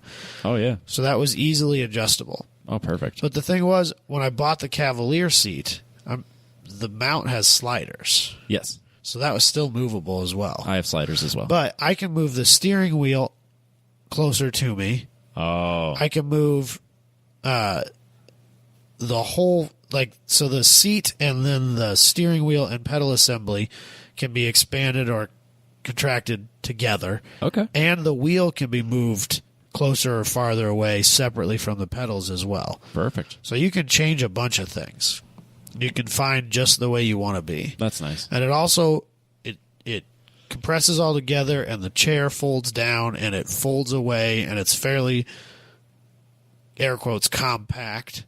But yeah, you could move it out of the way for when you want to put it away because your wife is like, I'm fucking sick of this thing in the middle of my living room. Yep. It was literally taking up almost all of my spare bedroom when I lived in the townhouse. Yeah. That was kind of what that room was for, was all my sim stuff and Right. storage. Or if I had friends come over, which never. And then here, it's in the basement. Right. That's why I have my basement. Right. This is mine. This is a studio and their sim room. Right. So that's my sim experience. Nice. So if anyone has sim questions, Don't ask me. I guess you could point them our way. We'll try to point you towards. Post them on the group. I'm sure there's a lot of people who have more experience on it than I do. Yeah, I know there's a decent amount that do a lot of iRacing. I know Gil does a bunch of Assetto Corsa. He even does track, so he made NCM. So, I mean, he knows his shit about Assetto Corsa.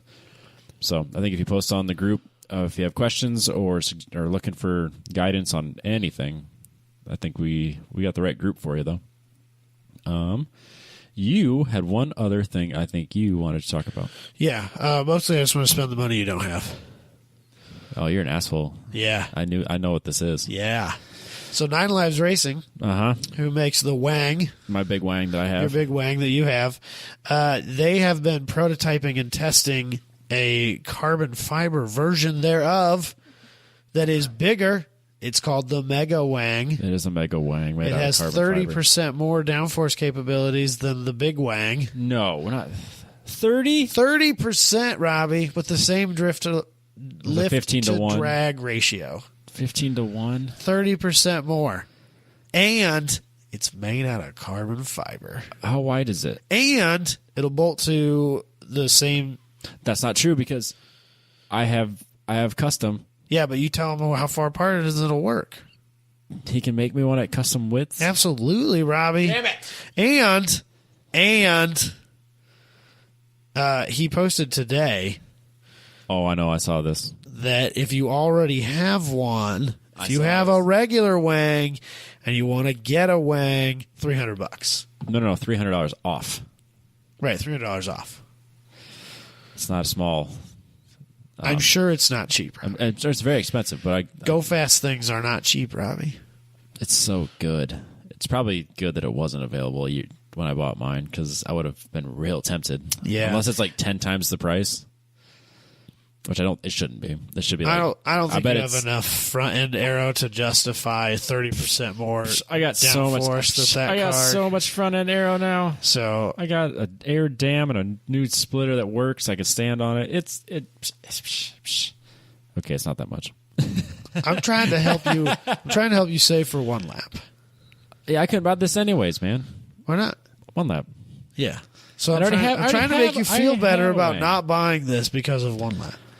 But It is awesome. fucking cool. And it is super cool to see 9 Lives Racing continue to grow because it seems to be They're kicking ass and taking names. they're popular and Yeah. it's a quality wang. They're making C5, C6 splitters.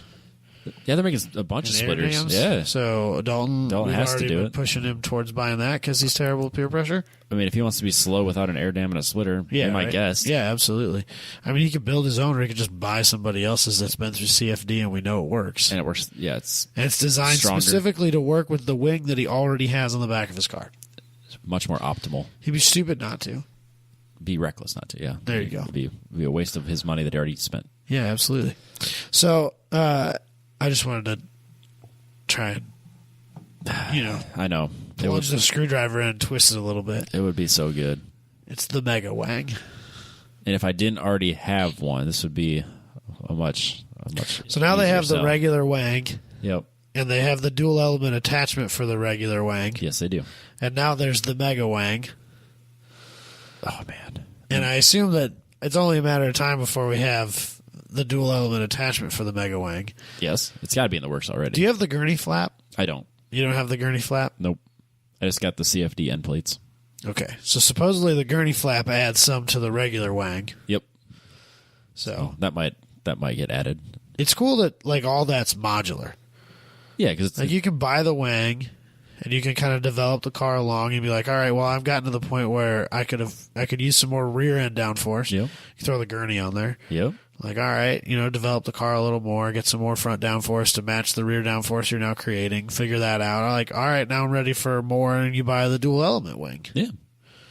Or the big it all carbon just- fiber wang. Well, I mean, that's a big step because that no longer uses the original airfoil. Yeah.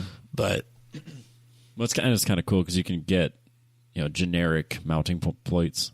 Yeah. Or arms or whatever you want to call them. Yeah, there's a lot of people that make kits for the car or for the wing separate from Nine Lives, and then Nine Lives makes a DIY kit. That's what I did. I did the DIY kit. Oh, did you? I thought you bought the... No, there's nothing. I don't think there's one for the 240. If there is, I'm not aware of it. I thought you were working with somebody who had it. I just talked to him about what he did. Oh, okay. I kind of went my own direction. I gotcha. Yeah, mine's just the generic plate that I cut down to be within. For some reason, I thought it was somebody else that was making those, and you bought that from them. Nope. Okay. Just copied what they did, basically. I gotcha. Yep. So you just get generic pieces of aluminum that are cut right, and you just cut it a little shorter or a lot shorter, depending on what you need, and then you take it to the powder coater. Yeah.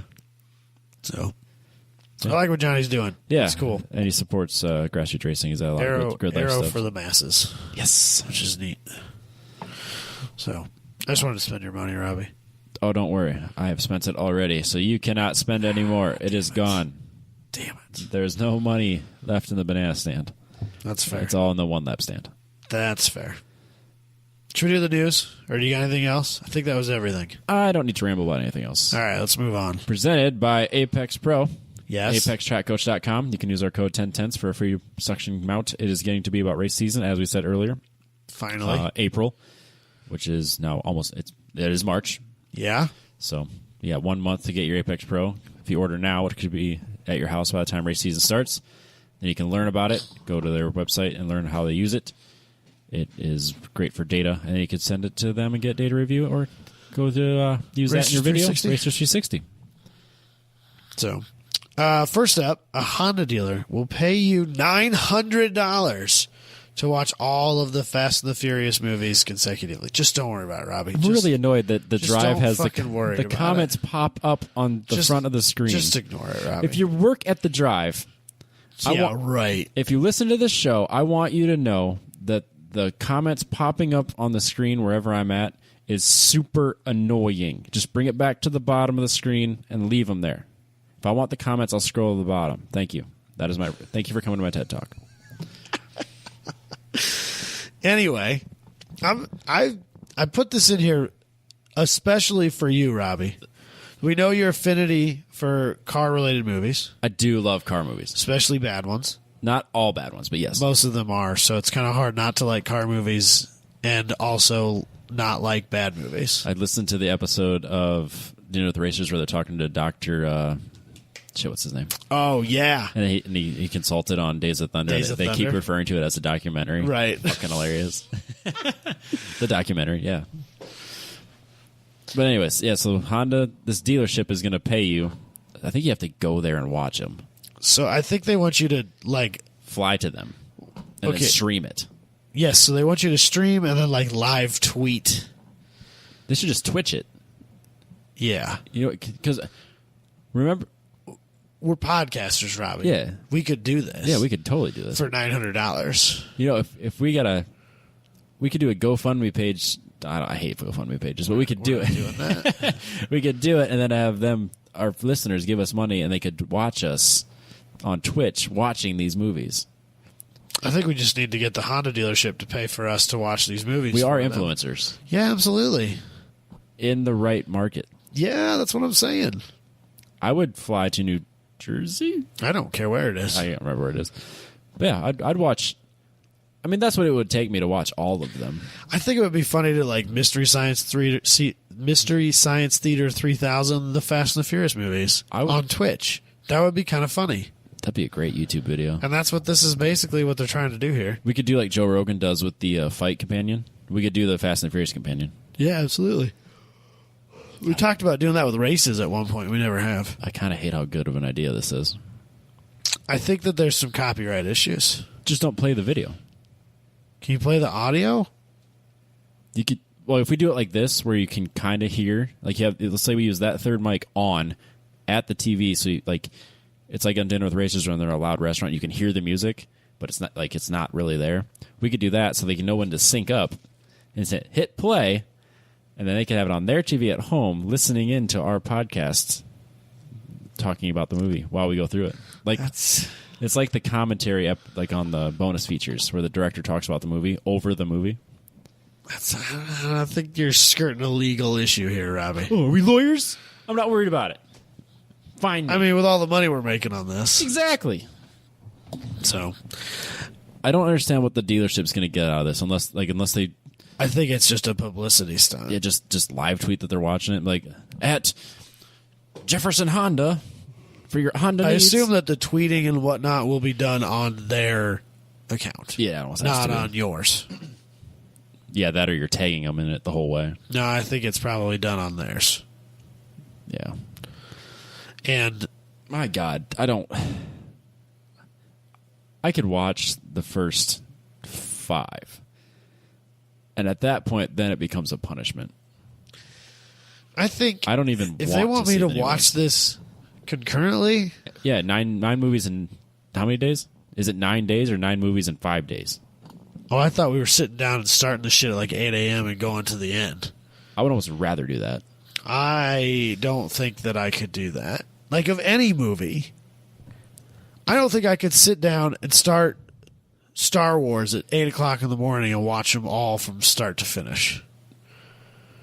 And I like basically all of those movies in some capacity. Yeah, I've always talked about doing stuff like that, and I never have. Like, I watch like but like I don't like all the Fast and the Furious movies. no, I don't. I don't like them after the third one. I can deal with the 4th one. I like the 5th one, but it's not a car movie at all. It's a heist movie. It's a heist movie, and I like heist movies. That's the only redeeming quality. I've always liked heist movies. And then you totally lose me after 6. I tried watching 8, and I won't watch anything else. I've never seen. What are we on? 8 or 9? 9 is what's coming out, and then Nine's not out yet. And then Hobbs and Shaw, the spinoff. I have no interest in that. Katie made me watch that. It's terrible. It's the trailer alone. I was like, yeah, no, I'm not doing that. It was dumb. Yeah, like superhero shit. And that's just it. I don't get into superhero movies at all. No, I don't really like them either. I like Deadpool or Iron Man, and that's a Batman. And that's I like about it. No, I hate the Batman movies. I liked the first Iron Man. Yep, I don't care after that. 100% agree. I will watch the first Iron Man. I've seen like the second and third one, I think, and they weren't that good. Is there more than 3? I Remember when the Avengers came out? Yeah, and everyone was like, "You have to see it. It's the greatest."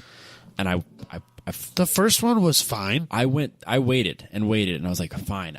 We went to the theater. I was like, "We'll watch it." Everyone said it's the best movie ever. I could have gotten up and left and not felt bad about it. I just don't care. I realize I'm going to hurt some feelings with that. I liked Guardians of the Galaxy. I like that one. The first one was fun. The second was okay. But I think it's the humor of those movies that is why I'm okay with them. Yeah. Ones that are more serious about being superhero movies, I'm less into. Yeah. I really liked Brightburn, but that was like a horror movie. I'm never going to watch that. Jess hated it because she did not realize it was a horror movie. That Hobbs and Shaw thing, like they ended up at a Hawaiian island. Yeah. And like he reunites with his brothers. The Rock does. Okay. Oh, what? He's got like a whole family of the Rocks. There's like granite over here and there's marble over there, Yeah. The Rock family. Yeah. Yeah. And they team up together and they're like super low tech and they all like have these wild modified car things. But they can like fly. And then can't the superhero get like shot in the head and he's okay? Yeah. Oh, yeah, I'm out. Yeah, the superhero guy comes in and like brings all of his Black Forces bad guys with him, right? And like Hobbs and Shaw, meaning The Rock and Jason Statham, fight that guy to restore Idris order. Elba. I like him though. While all of The Rock's family are fighting all of the bad guys' minions. Yeah, I'm out. You didn't sell me on it. It's just like a big battle royale on like this. And then Hobbs's sister is a hacker. Oh, spoiler alert. Yeah, and she hacks into give away the ending, please. Something. I don't know fucking Oh, okay. I was going to say. The Rock and Jason Statham kick Idris Elba's ass. That's the end. Does he die? Yes. Okay. Yeah, they smash his face in. All right, well, there you go. There's Beat the him end. up. The Rock beats him with rocks, like real ones. Sort of. That's funny. It's a deal. It's dumb though. Yeah, it sounds stupid. It's just another superhero movie. I did watch Tokyo Drift the other day, though, when I was putting the flyer together for the racer meeting I had. It's my favorite one. I enjoyed it. I think it's the best. I lose interest towards the end. I feel like it's a little too long, but Yeah, okay. But the reason I like that one so much is because it's the most true to car racing. yes, To that particular genre of motorsport. It's the most true. yeah, it's authentic, Yes. as authentic as it can be. Right. And the first Fast and Furious was okay. I mean, there's glaring issues with it. Yeah, there's a bunch of, but it's like, it's what got us where we are yeah. as car enthusiasts in our age. Like most of us, It did something for most Yeah. people. Like whether it was, I mean, even me who grew up in a car family, that movie influenced the things that I liked and the car guy I am today. for sure. I So mean, it's important. It's very obvious with me Yeah, still. Yeah, it's important. Yeah, first one. Yeah, I'm in.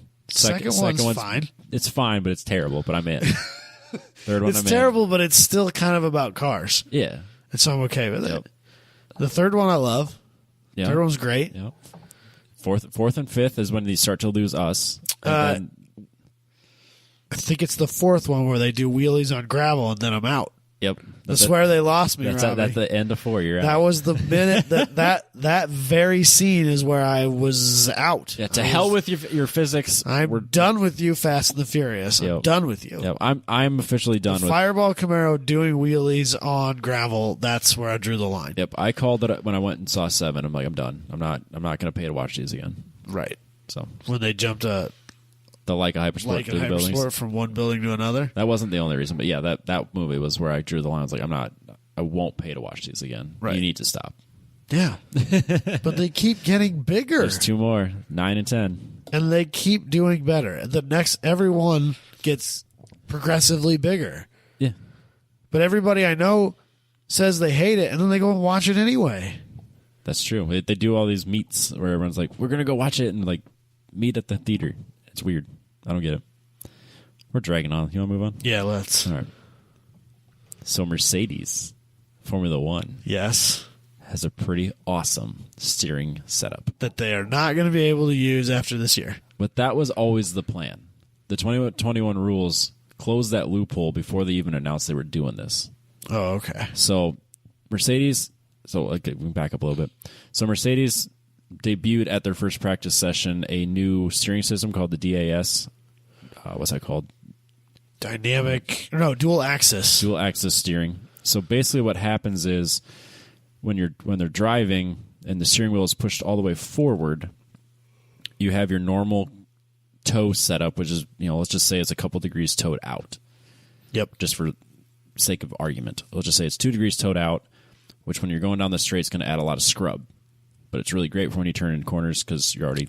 So scrub is heating the tire and you're essentially dragging part of your and tire. slowing your rate of acceleration. Yeah. So their dual axis steering system, the driver, when they're on the straight, would pull the steering wheel towards them, let's just say 4 inches. Just, enough. And it's a mechanical action that then takes the wheels and turns them in. So they're pointed straight, eliminating the scrub. So now you're not burning your tires down And you're running down the straight, and you're accelerating at a slightly higher rate. Yes. Which in Formula One, every little bit counts. Every fraction of a second matters. So Mercedes worked with the FIA and the rules and all them from the start, so they knew this was coming, and they said, yeah, it's legal because they're not changing suspension geometry, and this is where it gets muddy because everyone assumes toe is a part of a suspension setup. But every time you turn the wheels, left, right, whatever, you're changing your toe. You're not. It's not a fixed motion. Right. Caster and camber. If you would mess with that, I totally agree that changes. That you're changing a suspension setup. So as the way the rules are written, because it's not hydraulic, it's not electric, it is strictly It's a mechanical linkage. It's a mechanical linkage that the steering wheel is controlling the angle of the wheels. The way the rules are written, it is still doing that. Yep. So perfectly legal. You turn the steering wheel left or right, it turns the wheels left or right. You pull the steering wheel towards you, it straightens them out or tows them in or out. Basically, it moves the steering box closer to you, which pulls a little bit of toe out by pulling the steering rack. Yep.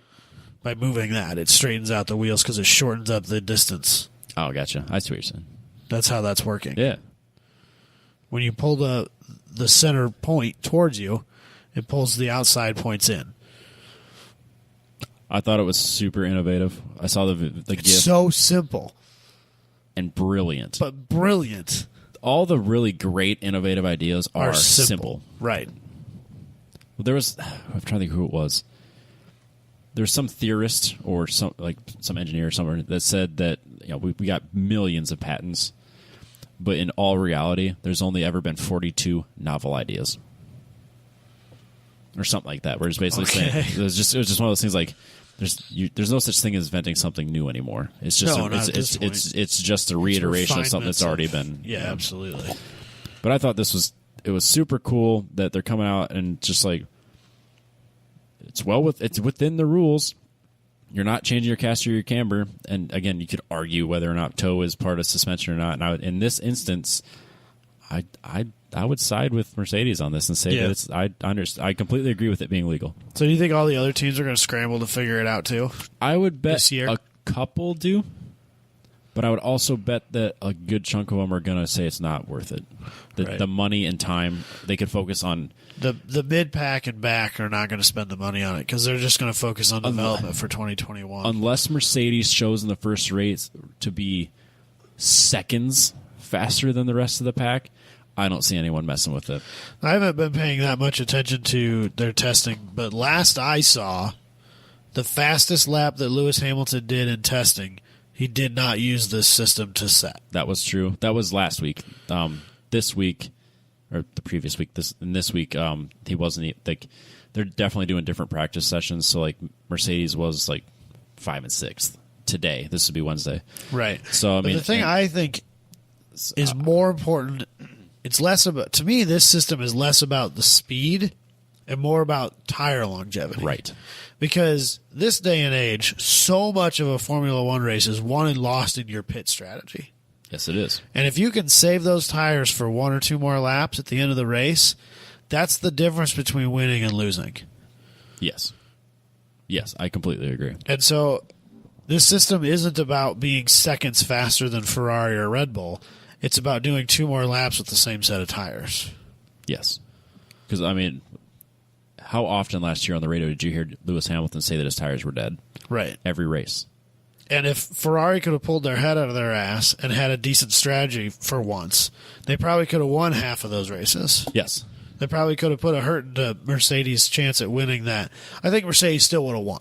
I agree. But it might have been worth watching. It would make a little bit more of a competition. Right.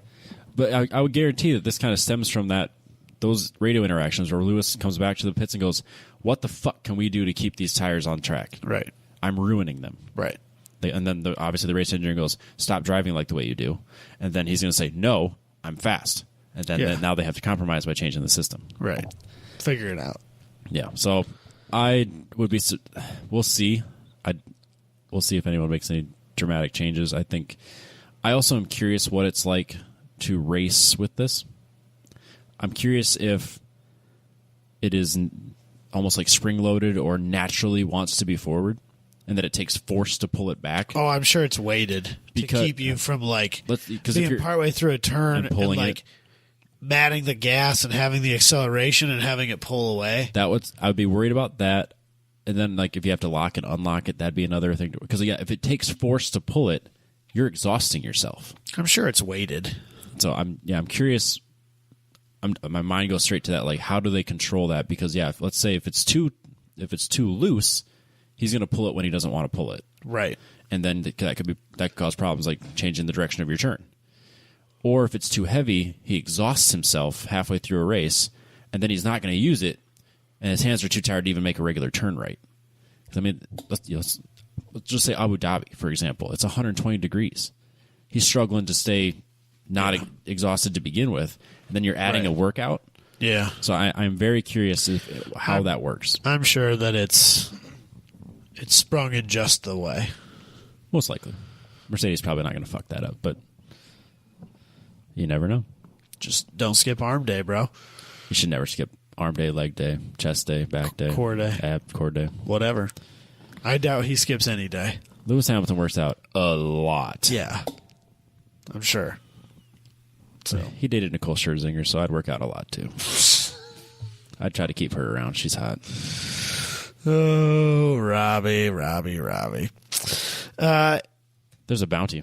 Yes. For Mr. Kyle Busch. Yes. Kevin Harvick has put up a $50,000 bounty to the first person who could beat Kyle Busch in a truck race. Truck race. And then the series has to be a cup driver. Right. And then the series sponsor said, I like that idea. Let's double it down. $100,000. $100,000 to the first cup driver who can beat Kyle Busch in a truck race. And Kyle Busch says, bring it on. That sounds fun. Let's do this. Yep, it's on. And if he gets beat within the next 4 races, he'll pay $100,000 to some charity. I can't remember where. So this is brilliant. I love it. It's the best. I'm not interested in trucks until like 10 minutes ago. Yeah, now I want to watch truck races. The next 4 truck races, I'm going to pay attention to the results on. Uh-huh. Probably not going to watch them. I don't have time. I might watch them if I don't have a way of watching them. There's always a way. Okay, that's fair. I can illegally stream them through YouTube or something, but there's always a way. But I love it. It's good marketing. But it's totally accidental. Yeah. At least I assume it is.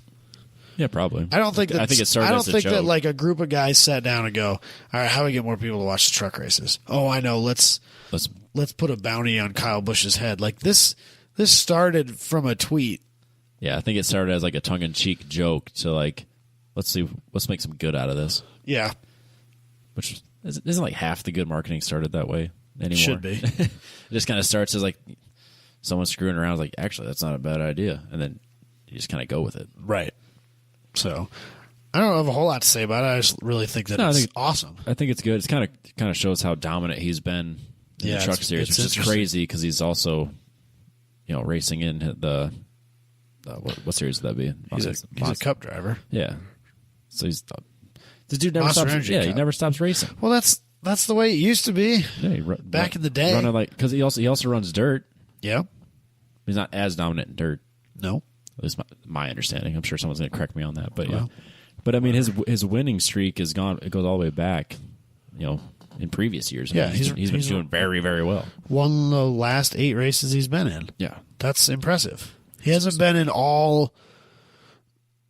Like he hasn't won every cup or every truck race, but every truck race he's been in, he wins. He's won the last 8 that he has competed in. Yeah, because his cup contract only allows him to race certain times of the year, and he can't do it during the playoffs or whatever.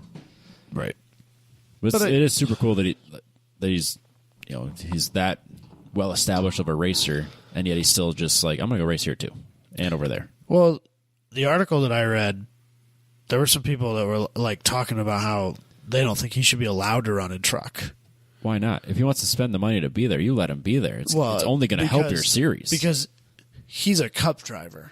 Oh, why don't we just give him driver ratings too? Well, that's fuck. Are you kidding me? I don't disagree with you, but I thought it was funny that people were like, if he has to close down his truck racing team, then you're putting people out of a job. Yeah, he's going to close up shop and take a bunch of people with him. Yeah, I mean that's bad for the sport. Yeah, you want him there. Yeah, that puts fans in the seats. The better the driver in your series, the more people are attracted to it. Probably. If Lewis Hamilton was like, I'm running the truck series next year, a lot of people are going to go, well, I got to watch that. Why is he doing that?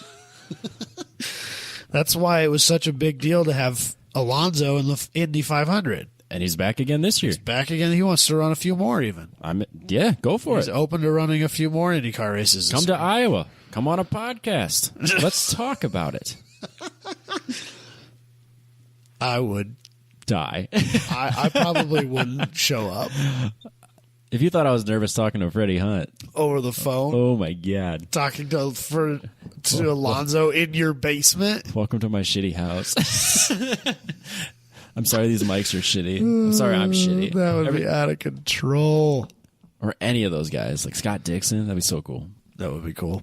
I need to get access so I can just like start talking to people at the Iowa Speedway. Yeah. That'd be rad. Probably could. Just get that little backstage pass thing that Michael got. R.I.P. in peace. Just get that backstage pass he got, and then go talk to people. He has a hookup, though. I'll bet we could get that hookup. I'll bet we could get like mid-level media access to that. Well, I have every intention of trying to get the Stadium Super Chucks media pass when they're at Elkhart Lake. Road America. Yeah, let's just do that. Say Road America. When they're at Road America, I want to try to get media passes. It's in August. I want to go so bad. That would be fun. I was talking when we were down in at Coda. The next weekend was WEC, and I was like, "Oh, we should have came the next weekend." Yeah, just stick around, man. So yeah, it was the 6 hour. That would have been cool. Did I tell you about that? No, man. They were like a bunch of the paddock area was filled with those giant shipping containers. Oh, if all those cars were already there. And while we were there on Saturday, we're walking around the paddock, and some people pull up in this fucking crazy, like really low, sleek aluminum enclosed trailer that had like collapsible door sides, folding sides. Yeah. They pull up, it's just like a couple dudes, right? They just look like dudes, and they open one of those shipping containers and they pull out a GTL M911. And then we're like, oh fuck. These are the WEC cars. That's what's in those. I was like, there might be a Toyota LMP1 car in one of those. I'll guarantee it. And dude, they were held together or held shut with like 5/16 bolts, with like a air quotes tamper-proof nut on the end. And I was like, so we're gonna break into these tonight, right? You know how much a bolt cutter costs? We're gonna break into these and just like sit in an LMP1 car, right? I'm not gonna steal it. I just want to. I have no interest in doing anything. I just want to see it. I want to know what it's like to sit in that car. I don't care if it smells like urine because of all the pee in it. It can still be wet. That's fine. I'm sitting. I need to know. I can wash these pants. It might be better if it's still wet. I feel more involved. It'll add to the experience for sure. Yep, that's a better story. For sure. Then you got to go and figure out whose pee it was. Dude, I was like, oh my God. And then they come back and grab another one out of another container. Oh, man. Where'd they go with them? Just left? I assume that the race team is probably based in Austin. Oh, where they have like a friend shop or something like that. And they were just going through the cars, making sure they were ready for next week. Yeah, I suppose if you're local or there, you might as well start looking through them. Right. Makes sense. So, should we shut this shit down? Yeah, it's been a couple hours. It's been too long. Yeah, we'll be I gotta back go to work. Oh, wow. That sucks. Yeah. Story of my I gotta life. go back tomorrow. That sucks, too. It's true. We'll be back here next week. We'll probably have a topic. Or we won't. I got a couple ideas. All right. I'm in. Or I don't. We'll figure it out. We'll see. All right. We'll catch you guys next week.